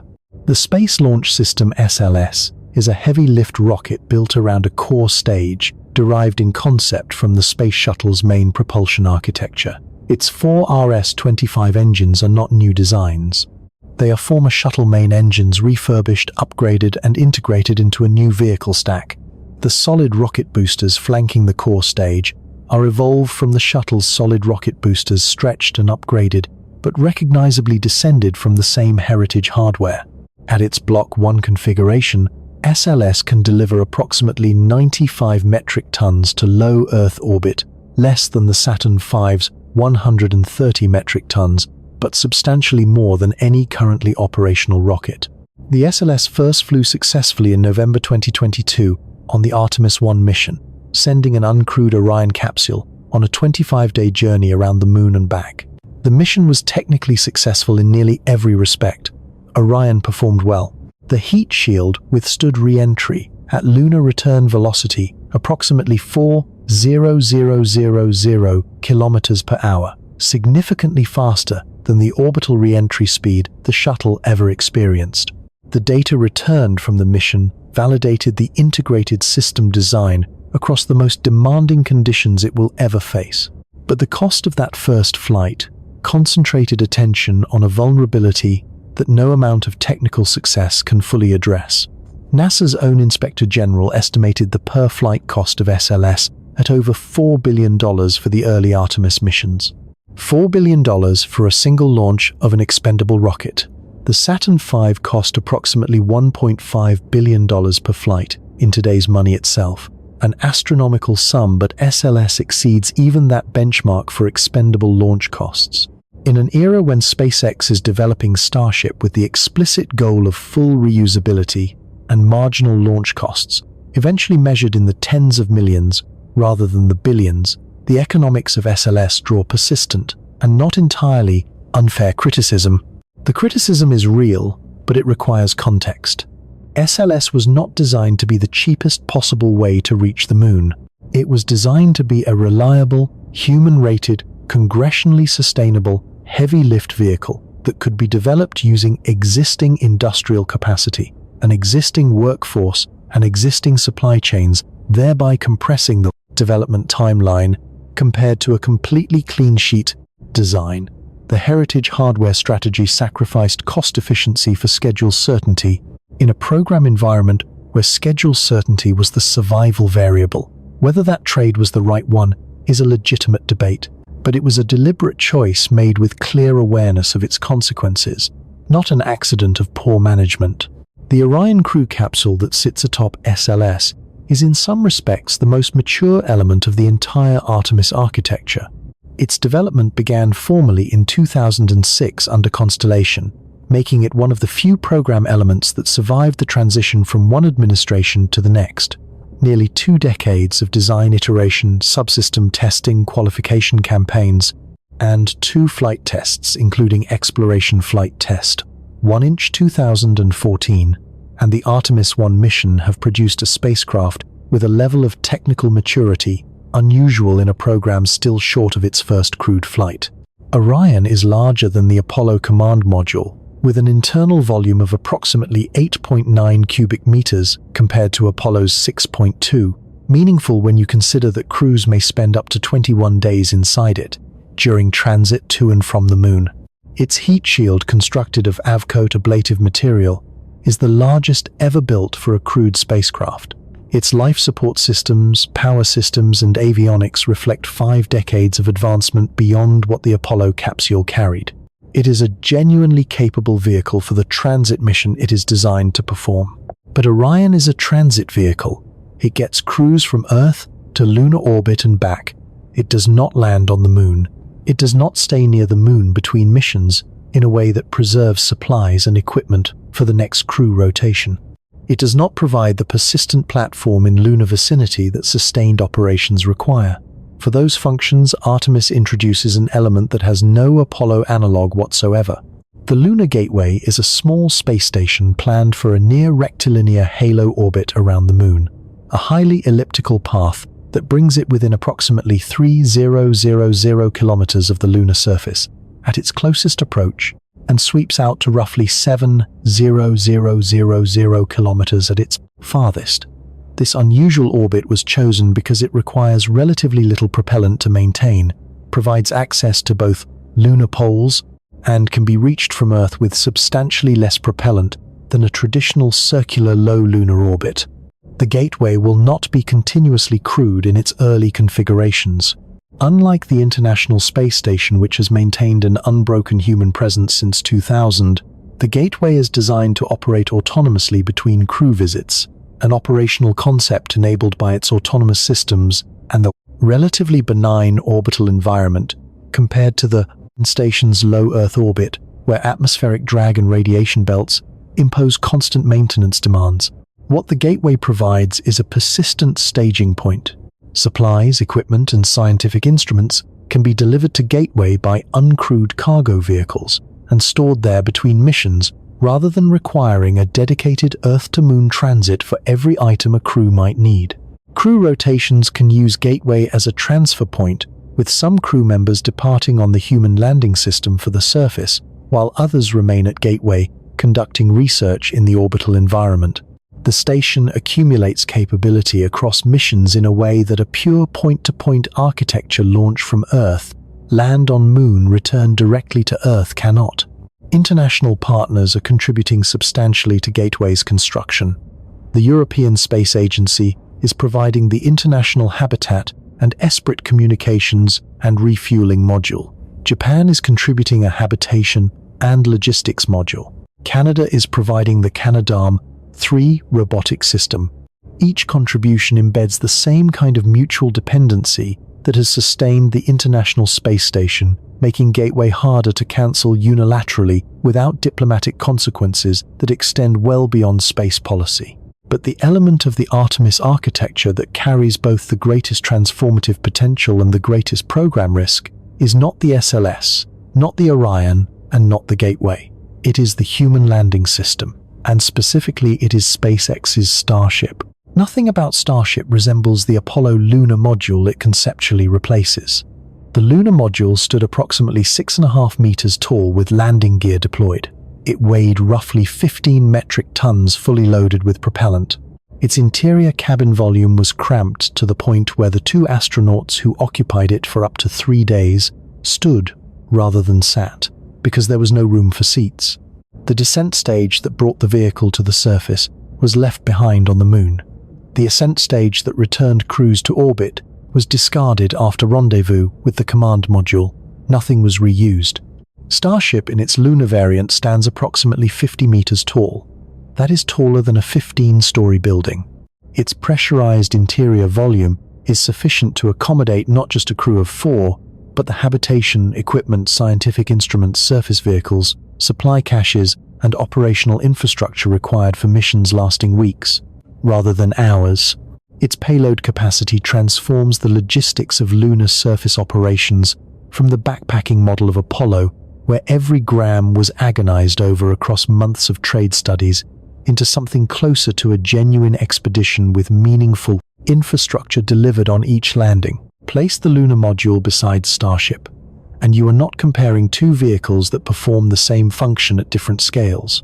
You are comparing a canoe to a cargo ship. This scale enables mission profiles that would have been incomprehensible to Apollo planners. A single Starship landing could deliver more equipment, more supplies, and more operational capability than all 6 Apollo landing missions combined. The surface infrastructure required for a sustained outpost habitat modules, power systems, resource extraction equipment, pressurized rovers could in principle be delivered across a small number of Starship landings rather than across dozens of missions using smaller vehicles. But this scale introduces a dependency that has no precedent in the history of human spaceflight. A dependency so technically novel, so operationally complex, and so completely unvalidated at the required scale that it represents the single largest source of schedule uncertainty in the entire Artemis program. Starship cannot reach the lunar surface on a single launch from Earth. The physics are straightforward and immovable. The delta V, the change in velocity required to travel from low Earth orbit to the lunar surface and back, exceeds what Starship can carry as propellant in a single Earth launch, while also carrying a meaningful payload and crew. The vehicle must first reach low Earth orbit and then receive multiple deliveries of cryogenic propellant, supercooled liquid oxygen and liquid methane from tanker variants of the same vehicle, launched separately and transferring their propellant loads in orbit before the lunar Starship departs for the Moon. Current estimates suggest that each lunar Starship mission may require somewhere between 6 and 16 tanker flights to fully load a single lunar-configured vehicle, depending on final vehicle performance, the efficiency of propellant loading operations, and the rate at which cryogenic propellant boils off during the fueling process. The precise number remains uncertain because the operational parameters of the propellant transfer system have not yet been fully characterized through flight testing. Orbital transfer of cryogenic propellants at this scale has never been demonstrated.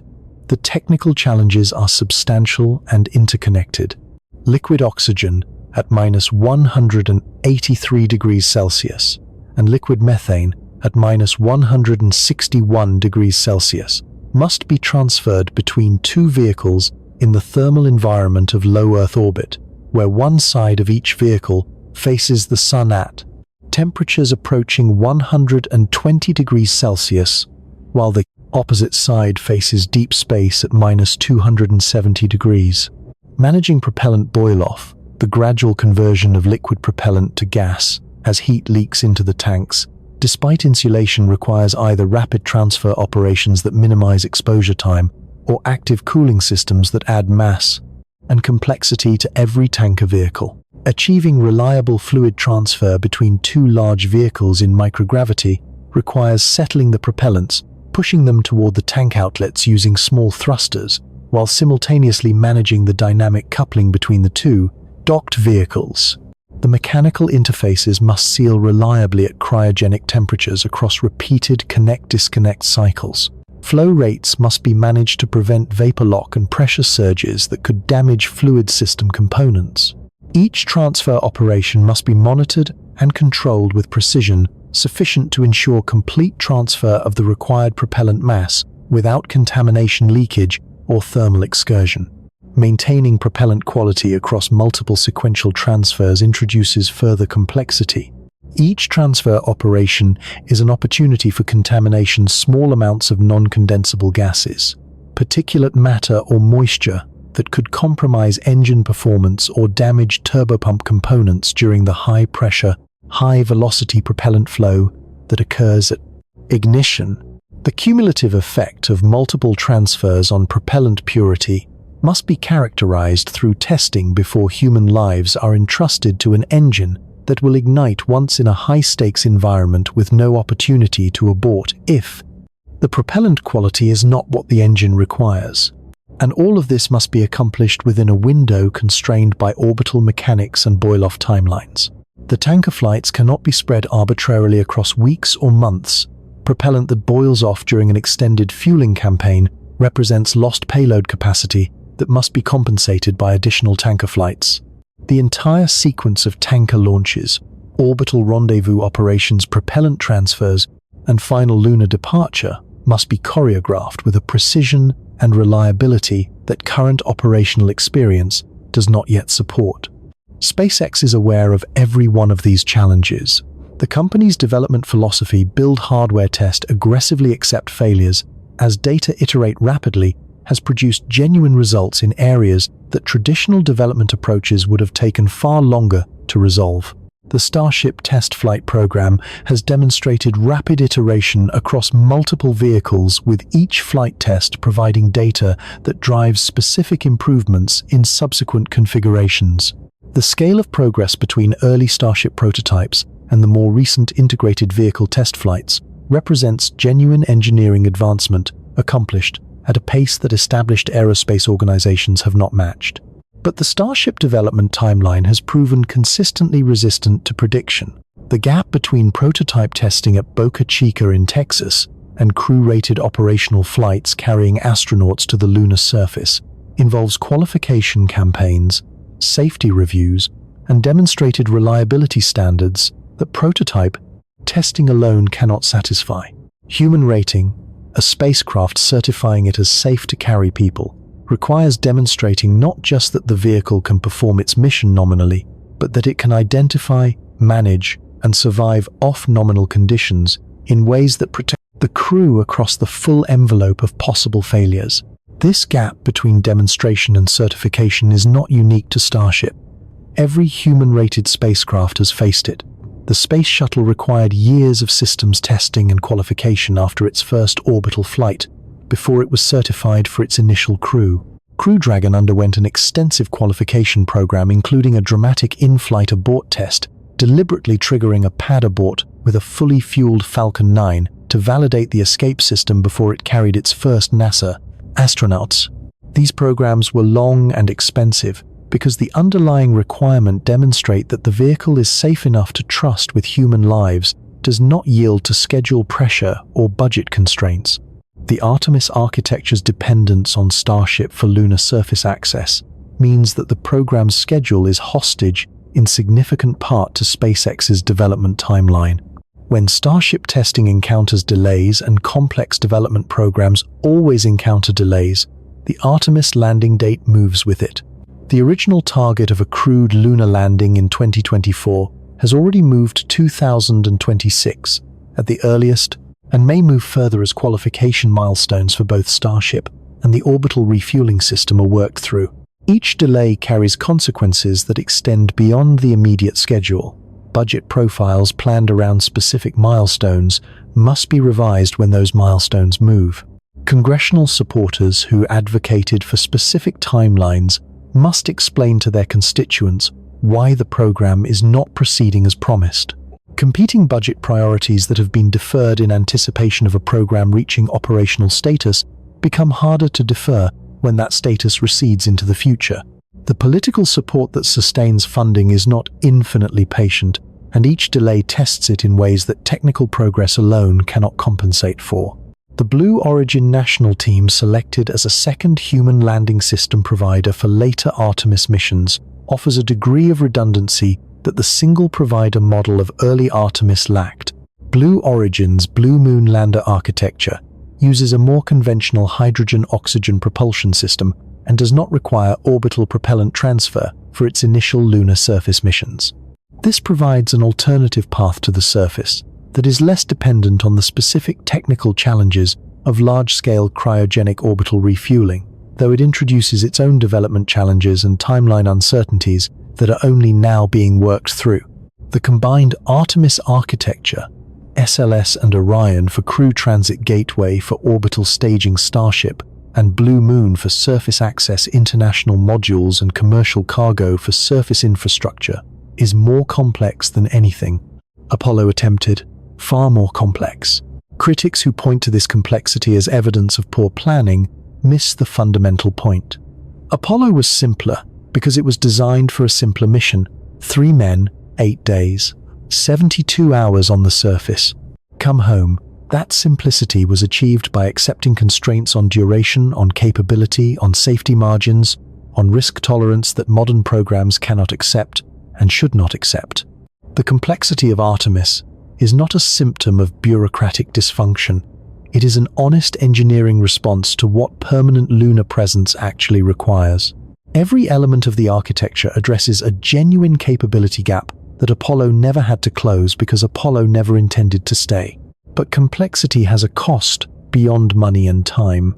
Complexity multiplies the number of interfaces between systems, and interfaces are where failures hide. Each connection between the SLS and the Orion, between the Orion and the Gateway, between the Gateway and the human landing system, between the human landing system and the surface infrastructure. Each of these interfaces represents a potential failure mode that must be identified, analyzed, tested, and qualified before human lives depend on it. The more interfaces a system has, the more ways it can fail, and the more testing is required to characterize and bound the failure space. Managing this complexity requires a systems engineering capability that was once one of NASA's most distinctive institutional strengths, and that was significantly eroded during the post-Apollo decades. Rebuilding that capability, the ability to hold a complete picture of how 10,000 subsystems interact across the full operational envelope of a mission, is itself a years-long project that is proceeding in parallel with hardware development, drawing on a workforce that must develop its own systems thinking expertise while simultaneously designing the systems it will need to understand. This is the full weight of what Artemis carries into each budget cycle, each congressional hearing, each presidential transition. Not just the engineering challenges, enormous as they are, not just the political challenges, persistent as they are, but the accumulated consequence of 50 years of demolished capability, dispersed expertise, cancelled programs, and the slow erosion of institutional confidence that comes from watching ambitious work repeatedly fail to survive the transition from one administration to the next. Against that weight, what Artemis has accomplished is genuinely significant. A heavy-lift rocket has flown successfully for the first time since the Saturn V. A crew capsule capable of lunar transit has been validated at lunar return velocity. International partnerships, spanning more than 40 nations, have been formalized in a framework that raises the cost of unilateral withdrawal. Commercial partners with independent motivation to complete their development work are advancing surface access capabilities along a trajectory that previous programs could not have accessed. A generation of engineers is gaining experience with deep space systems that their predecessors in the post-Apollo decades never had the opportunity to develop. None of this guarantees success. The vulnerabilities are real, and they are not resolved by optimism, but the foundation being assembled is more structurally resilient than anything that existed during the Constellation era, and far more so than anything that existed during the 30 years of shuttle dominance. What determines whether that foundation holds is not a technical question. The engineering is proceeding, the technology is advancing, the hardware is being built and tested and qualified. What determines whether that foundation holds is whether the political will can outlast the political cycles, whether the international partnerships can absorb the pressures that geopolitical friction will inevitably apply, whether the commercial sector can deliver on timelines that program schedules depend on, whether the workforce being developed today can be retained and deepened across the years of grinding development work that lie between the current moment and the first boots on the lunar surface in the post-Apollo era. These are not questions with engineering answers. They are questions about institutions, about leadership, about the kind of civilization we are capable of being when the crisis that concentrates our attention is not present, and the work is hard and the finish line is somewhere beyond horizon. They are, in the end, questions about us. And they have always been the hardest questions of all. Imagine for a moment that it works. Not the launch, not the landing. Those are the dramatic moments, the ones that fill screens and concentrate attention and produce the footage that will be replayed for generations. Imagine instead what comes after.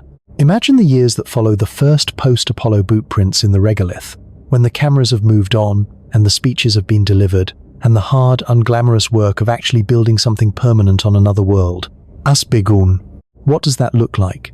What is actually being constructed, piece by piece, across the missions that follow the first? And what would it mean, not symbolically, not rhetorically, but in concrete operational and economic terms, if humanity succeeded in establishing a sustained presence on the lunar surface? These questions matter because the answer reveals something that the public discussion of lunar return almost never addresses directly. The goal of Artemis is not the landing. The landing is the beginning. The goal is infrastructure-specific, functional, expandable infrastructure that transforms the moon from a place humans visit into a place humans use. And the distinction between visiting and using is the distinction between Apollo and everything that comes after it, measured not in kilometers, but in what becomes possible once the infrastructure exists. Begin with power, because nothing else functions without it. The first element of any permanent lunar outpost will be its power system deployed before human crews arrive for extended stays, because the consequences of a power failure during a crewed surface mission are immediate and potentially fatal. The fission surface power systems currently in development by NASA and the Department of Energy are designed to provide approximately 40 kilowatts of continuous electrical power per unit, enough to sustain a small habitat with life, support lighting, thermal management and basic equipment operation through the lunar night. 40 kilowatts is not much by terrestrial standards. It is roughly the power consumption of a moderately sized house. But on the lunar surface, where every watt of power that cannot be generated locally must be replaced by consumables or equipment launched from Earth, at costs measured in tens of thousands of dollars per kilogram, 40 kilowatts of reliable, continuous nuclear-generated power represents a blackened, fundamental change in what is operationally possible.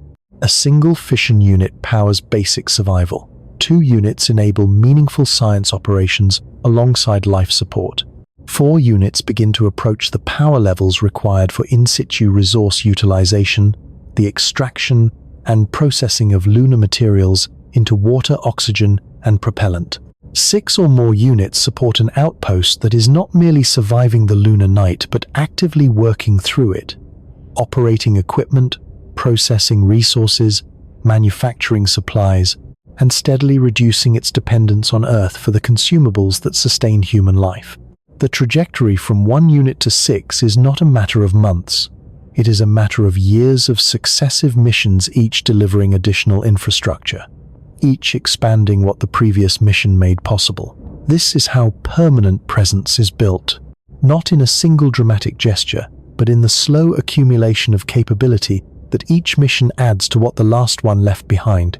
The surface habitat that receives the first long-duration cruise will bear little resemblance to the cramped pressure vessel of the lunar module. The habitation modules under development by various NASA partners and international contributors are designed around the requirements of weeks-long surface stays, providing not just the minimum pressurized volume needed to keep people alive, but the working and living environment needed to keep them productive, psychologically healthy, and physically capable across extended missions. This distinction matters more than it might initially appear. The psychological demands of extended isolation in a confined, high-risk environment under artificial lighting, with limited communication bandwidth and no possibility of emergency evacuation within hours, are substantially different from those of short missions where the end is always close, enough to sustain through sheer will. Long-duration missions require adequate sleep environments, private space for crew members to decompress, exercise equipment sufficient to maintain the cardiovascular and muscular fitness that lunar gravity 1/6 of Earth's will not provide on its own, and cognitive workload management that prevents the accumulated fatigue and decision errors that long operations in demanding environments reliably produce. The International Space Station has generated 2 decades of data on these requirements in the lower gravity environment of orbit. That data has directly informed the habitat designs being developed for lunar surface application. But the lunar surface is not the station. The regolith that must be managed, the thermal cycles that must be survived, the radiation environment that must be monitored, the complete absence of the real-time medical support, psychological consultation, and emergency resupply that station crews depend on. Each of these factors pushes lunar habitat design toward greater self-sufficiency, greater redundancy, and greater robustness than anything the station required. Early habitats will likely be delivered as pressurized modules landed by cargo variants of the human landing system, then covered in regolith by robotic systems to provide the radiation shielding that the thin metal walls alone cannot supply. The regolith overburdens several meters of compacted lunar soil piled over the habitat structure, reduces galactic cosmic ray exposure to levels approaching those experienced on the International Space Station in low Earth orbit, where Earth's magnetic field provides partial protection. It also provides thermal mass that moderates the extreme temperature swings of the lunar surface environment, reducing the load on active thermal control systems. Inside these structures, closed-loop life support systems derived from station technology but adapted for the lunar thermal and gravity environment will cycle air and water through the continuous regenerative processes that make extended stays feasible. Carbon dioxide removed from the cabin atmosphere will be processed through the Sabatier reaction, combining it with hydrogen to produce methane and water, rather than simply vented or stored. The methane produced can potentially be used as propellant. The water enters the recycling loop. Nothing is wasted because on the Moon, nothing can be wasted. The pressurized rover that Japan is developing for Artemis represents a capability that changes the operational geometry of the entire surface mission in ways that are easy to understate. The Apollo astronauts on their longest surface excursion traveled approximately 35 kilometers from their landing site in the open lunar roving vehicle, a distance constrained by the requirement that they be able to walk back to the lunar module on foot if the rover failed.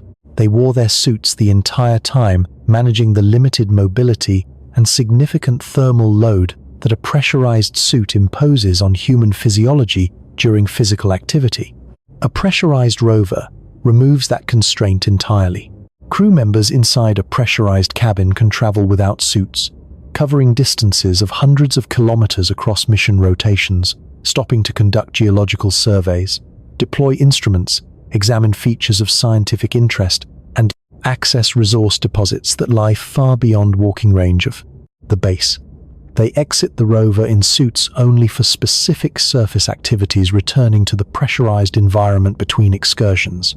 The rover becomes not just a transportation system but a forward base, extending the effective operational radius of the entire outpost by an order of magnitude. This matters enormously for resource access. The water ice deposits in permanently shadowed craters near the South Pole are not uniformly distributed. Some craters contain more ice than others. Some deposits are more accessible than others. Some lie at distances that preclude regular visits from a fixed base without a vehicle capable of multi-day traverses. A pressurized rover with its own life support system and sleeping quarters can support crews on journeys and lasting days, reaching resource deposits, conducting surveys, returning samples, and operating equipment at distances that a walking-range operational model could never access. The resource extraction operations themselves represent the most technologically novel element of the entire outpost architecture, and the one with the most profound long-term implications. Water ice in permanently shadowed craters must first be located precisely. Orbital data from missions like the Lunar Reconnaissance Orbiter and LCROSS has identified the general regions where ice is most likely to be concentrated, but surface-level characterization requires robotic prospecting vehicles operating in permanent darkness at temperatures that challenge conventional electronics. These robots must carry their own power, radioisotope, thermoelectric generators or fuel cells. Since solar power is unavailable in permanently shadowed regions, and operate autonomously, since communication delays and the challenging terrain of shadowed crater interiors make real-time human control impractical. Once ice-bearing regolith is located and characterized, excavation begins. Mining equipment operating at -230°C must chip, scoop, or drill through material that has been undisturbed for billions of years, loading it into insulated containers for transport to the processing facility at the sunlit base. The transport system, whether robotic haulers, a cable system, or a combination, must reliably traverse the boundary between the frigid shadowed interior and the relatively warmer sunlit terrain, crossing a thermal gradient of several hundred degrees within a distance measured in meters. At the processing facility, excavated regolith is heated to sublimate the ice, converting it directly from solid to gas in enclosed chambers that capture the resulting water vapor before it can escape into the lunar vacuum. The captured vapor is condensed and stored as liquid water, then purified through filtration and chemical treatment to remove contaminants picked up during excavation and transport. A portion enters the habitat's water recycling loop. The remainder is electrolyzed, split into hydrogen and oxygen by passing electrical current through it, producing the constituent gases that, when liquefied at cryogenic temperatures, become rocket propellant. This propellant changes everything. Currently, every kilogram of propellant used in lunar missions must be launched from Earth's surface against Earth's gravity, carried through the atmosphere, placed in orbit, transferred to the outbound vehicle, and transported across the 3-day transit to the Moon. The energy cost of that journey is staggering. Lifting a kilogram of propellant from Earth's surface to low Earth orbit requires approximately 10 kilograms of propellant to accomplish. Lifting it from low Earth orbit to the lunar surface requires additional propellant. The mass ratios compound brutally, meaning that the true cost of a kilogram of propellant available on the lunar surface, when all upstream launch costs are included, is measured in hundreds of thousands of dollars.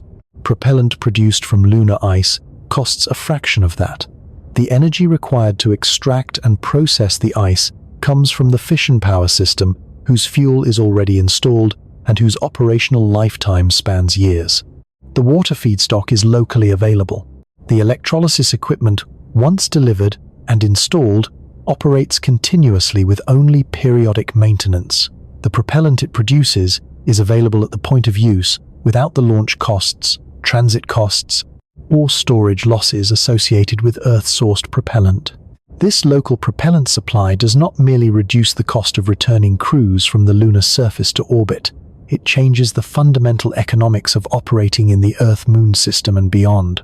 Vehicles departing from lunar orbit for destinations in the deeper solar system, asteroids, Mars, the outer planets, require substantially less propellant to reach their targets than vehicles departing from low Earth orbit because they are launching from higher in Earth's gravitational field.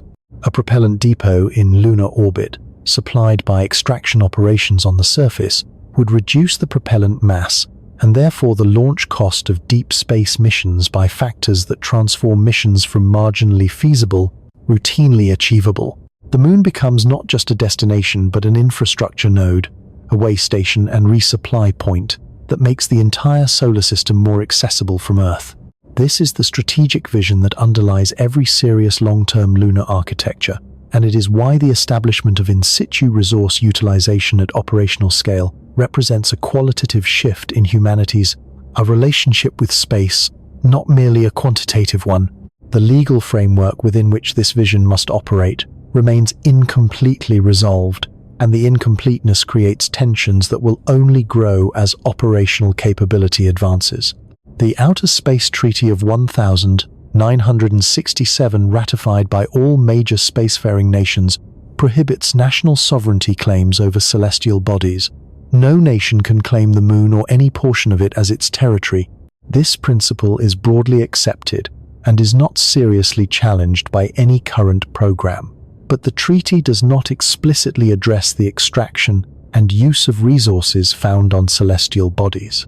If an American company operating under a NASA contract extracts water ice from a permanently shadowed crater near the lunar South Pole and processes it into rocket propellant, does that constitute the appropriation of a natural resource belonging to all humanity? Or is it more analogous to fishing in international waters, extracting value from a shared commons without claiming sovereignty over the commons itself? The United States has taken the position codified in the Commercial Space Launch Competitiveness Act of 2015 and reinforced in the Artemis Accords that resource extraction is permissible under the Outer Space Treaty, and that entities engaged in such extraction have the right to own and use the resources they recover. This interpretation has been accepted by the more than 40 nations that have signed the Accords. China and Russia have not signed the Accords. Both nations have expressed reservations about the American interpretation of the treaty framework, characterizing the Accords in some official statements as an attempt to establish norms that favor American commercial interests under the guise of multilateral cooperation. Their planned International Lunar Research Station operates under a separate framework that does not incorporate the Accord's provisions on resource rights. The potential for competing legal interpretations in resource-rich polar regions where American and Chinese operational zones may eventually overlap, as both programs target the South Pole for early surface missions, introduces a geopolitical complexity that no technical solution can resolve. The Moon's south polar region is large. Thousands of permanently shadowed craters span the area, distributed across terrain that no human has ever directly examined. There is, in principle, room for multiple operators to conduct resource extraction without direct conflict over the same specific deposits. But the most accessible, most scientifically characterized, most operationally favorable deposits, those closest to the peaks of near-continuous illumination that provide solar power, those with the highest confirmed ice concentrations, those reachable by pressurized rover from a base at the most favorable terrain features are finite. As programs mature and operational capability increases, the premium locations will attract competing interest. Managing that competition requires diplomatic frameworks that do not currently exist in adequate form, negotiated between nations whose broader strategic relationships are under significant strain. This legal and geopolitical uncertainty does not halt the technical progress. Hardware is being built regardless of how the treaty questions are eventually resolved, but it introduces a risk to the long-term viability of sustained lunar presence that is entirely outside the control of the engineers and scientists doing the work. A diplomatic breakdown over resource rights in cislunar space could disrupt operational cooperation between nations whose technical contributions are embedded in each other's architectures in ways that would be difficult and costly to disentendre.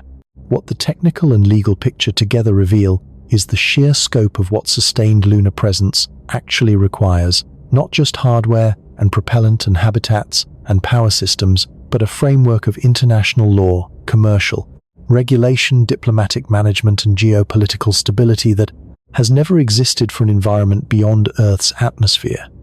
Building that framework in parallel with the hardware at a pace fast enough to stay ahead of the operational questions that each successive mission will generate is a challenge of coordination and governance that has no historical precedent. The analogy sometimes drawn is to Antarctica, a continent governed by the Antarctic Treaty System, which prohibits sovereignty claims, military activity, and resource extraction, while permitting scientific research by any nation that agrees to the treaty's terms. The parallel is instructive but imperfect. Antarctica has no resources currently worth extracting at a profit. The Moon does. Antarctica is accessible in weeks by ship. The Moon requires months of preparation and billions of dollars per mission. Antarctica's treaty was negotiated among 12 nations in 1959 before commercial interests had any stake in the outcome. The Moon's legal framework must accommodate commercial entities whose financial interests in resource rights are already substantial and growing. There is no clean solution to these complications. They are features of the environment in which lunar development must proceed, not problems that better engineering can dissolve. Managing them requires sustained diplomatic engagement, flexible legal frameworks that can evolve as operational realities become clearer, and the kind of patient multilateral negotiation that moves on timescales measured in years and decades, rather than the months that individual missions require. What is being built on the Moon then is not just a base. It is not just a science platform or a resource extraction operation or a way station for deeper space exploration, though it is all of those things. It is the first extraterrestrial infrastructure in the history of our species, the first permanent mark that humanity has made on any world other than its own, the first demonstration that the capacity for civilization, for the deliberate modification of an environment to support sustained human habitation and productive activity, extends beyond the single planet where it evolved. That is an extraordinary thing to be attempting. It is extraordinary in its ambition, in its technical demands, in its cost, in the patience it requires of the political systems that must sustain it, and in what it implies about the kind of species we are and the kind of future we are capable of building. It is also fragile, not in the engineering sense. The hardware being designed and built is robust by any reasonable standard, but fragile in the institutional sense, in the political sense, in the sense that depends on human beings in positions of authority continuing to make the same difficult choice across years and decades and administrations to sustain them. Investment to absorb the setbacks, to resist the temptation to redirect the resources to more immediately visible returns, to keep faith with a project whose most important consequences will not be visible within any single political lifetime. That fragility has defeated every previous attempt. It has not yet defeated this one. Whether it will, or whether this time the structural conditions, the international partnerships, the commercial dependencies, the geopolitical competition, the accumulated technical progress are sufficient to carry the effort through to something that truly lasts is the question that no blueprint can answer and no rocket can resolve. It is a question that belongs not to engineers, but to the civilization that sends them. Return for a moment to that museum in Florida. The Saturn V lies on its side in a long, low building designed specifically to contain it. Visitors walk beneath it along a wooden boardwalk, moving past the first stage, past the interstage, past the second stage, past the instrument unit, past the lunar module adapter, to the apex where a scale model of the Apollo spacecraft sits in its launch configuration. The entire length of the building is required to hold it. The entire length of the building is not quite enough to fully convey what it meant. People stand beneath it and take photographs. Children run their hands along the insulation on the fuel tank walls. Parents lift smaller children to see the engine bells of the F1S5 of them each, one larger than a family car, clustered at the base of the first stage in a pattern that has not changed since the engineers at Rocketdyne and NASA Marshall settled on it in the early 1960s. The engines are cold and still, and have been cold and still for over 50 years. Most visitors spend perhaps 20 minutes. Then they move on. This is not a criticism. It is an observation about the relationship between human attention and human timescales, about the gap between what a moment of awe produces and what building something permanent requires. The Saturn V inspires. It always inspires. But inspiration and commitment are different things, and the distance between them is exactly the distance we have been tracing through this entire journey. We have traveled a long way from that opening question. Why have humans not returned to the moon in over 50 years? And the answer, assembled piece by piece across everything we have examined, is now visible in its full complexity. Apollo was not a foundation, it was a spike, a single, extraordinary, unrepeatable compression of political will, industrial capacity, financial resources, and institutional risk tolerance into a program that accomplished something genuinely miraculous, and then, having accomplished it, dissolved. The conditions that made it possible: superpower, existential competition, unlimited budget, wartime mobilization of industry, tolerance for crew loss that would be morally unacceptable today, were not the conditions of a civilization choosing to explore space. They were the conditions of a civilization fighting a Cold War on a very specific and very visible stage. The moon was the stage. The program was the performance. When the performance ended, the stage was struck and the company dispersed. What followed was not failure. It was normality returning, and normality, it turns out, is the hardest environment in which to do extraordinary things. The industrial base that built the Saturn V was demolished, not through any single decision, but through the accumulated weight of thousands of small decisions, each individually rational, each contributing to a collective outcome that no one fully intended. Production lines shut down because there were no orders to sustain them. Engineers moved on because there were no programs to retain them. Tacit knowledge, accumulated across decades of specialized work, dissolved into the broader economy, irretrievable in any practical sense, leaving behind documentation that described the shape of what had been built without capturing the living understanding of how to build it. 30 years of shuttle operations consumed the resources and engineering attention that might have rebuilt deep space capability, not because the shuttle was unworthy, but because it was sufficient to sustain a human spaceflight, program sufficient to justify annual budget requests, sufficient to prevent the complete institutional collapse that true dormancy would have produced, while never coming close to addressing the actual challenge of sustained lunar presence. The missions that attempted to break this cycle, the Space Exploration Initiative Constellation, encountered the structural mismatch that has defined the post-Apollo era with such relentless consistency. Programs that require decades cannot survive in political environments that reset every 4 years. Hardware that takes 10 years to develop cannot be sustained through administrations whose priorities change with each transition.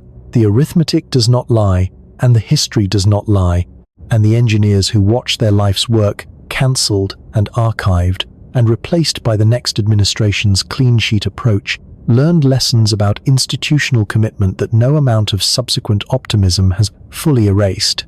The moon did not move. It has always been 3 days away. The distance we failed to close was not measured in kilometers, and yet something has changed. Not completely, not irreversibly, not in ways that guarantee success, but genuinely and structurally in ways that distinguish this moment from every previous post-Apollo attempt.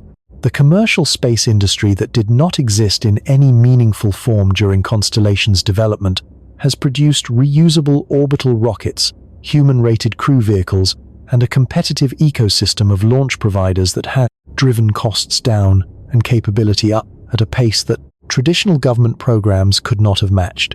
SpaceX's achievement in landing and reflying orbital-class rocket boosters, an achievement that many credible experts considered marginal or impossible as recently as 15 years ago, has changed the economic landscape of space. Access in ways whose full implications are still unfolding. The international partnerships embedded in the Artemis architecture, more than 40 nations bound by the Accord's European service modules on the critical path of Orion Japanese rovers, Canadian robotics hardware contributions from partners whose continued diplomatic investment raises the political cost of American withdrawal, provide a structural resilience that no previous post-Apollo program possessed. The station survived because it was international.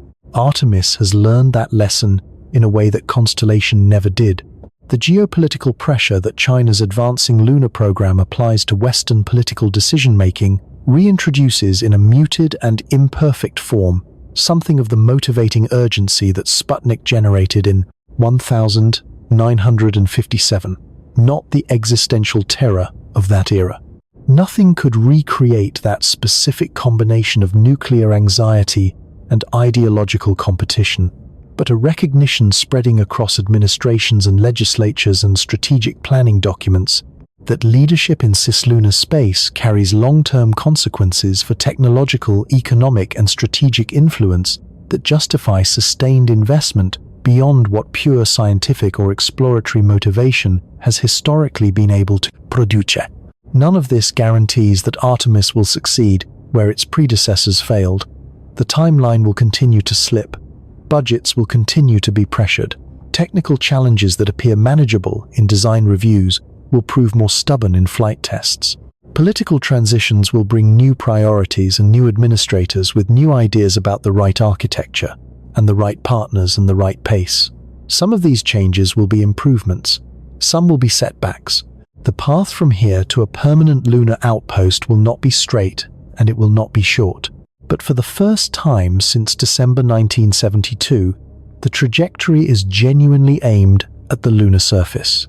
Not as a destination for a brief visit, not as a stage for a geopolitical performance, but as a place where the slow, unglamorous, enormously difficult work of building something permanent has genuinely begun. Hardware is being built, systems are being tested.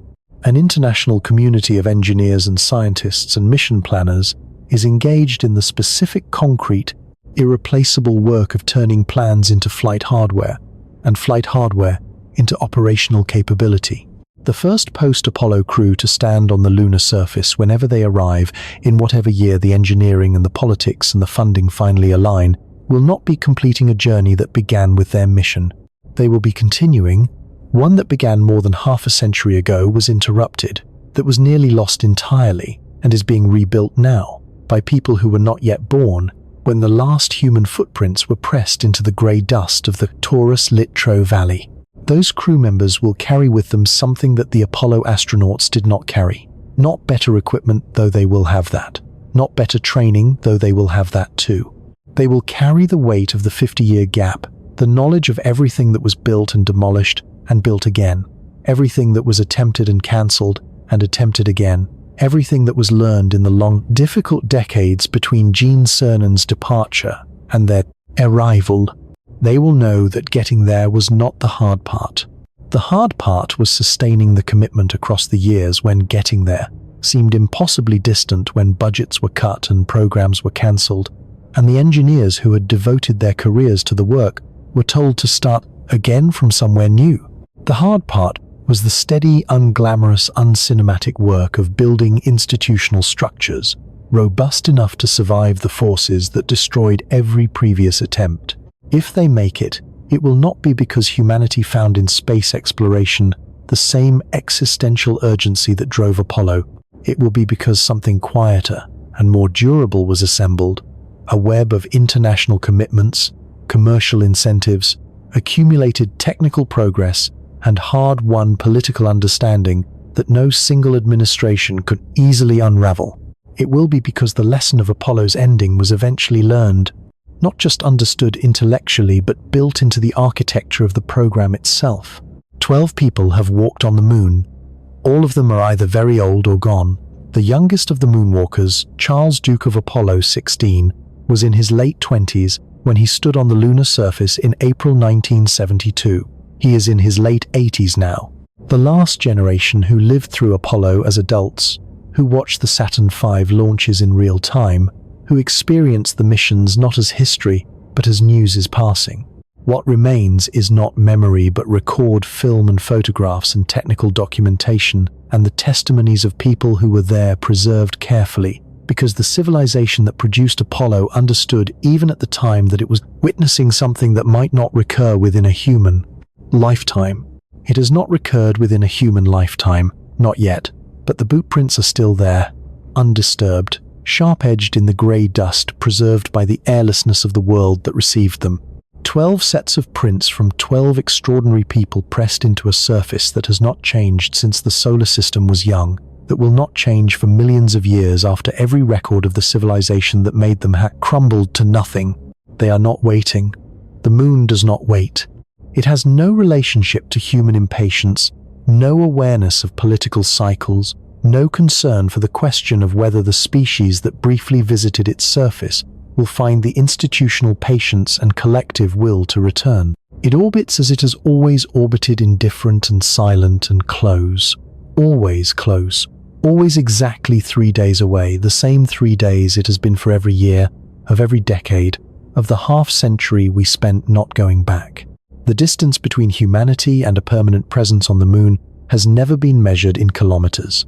A kilometer is a fixed thing traversable by sufficient velocity applied over sufficient time. The distance that has mattered, the distance that the entire arc of this story traces, is measured in something harder to quantify and harder to close.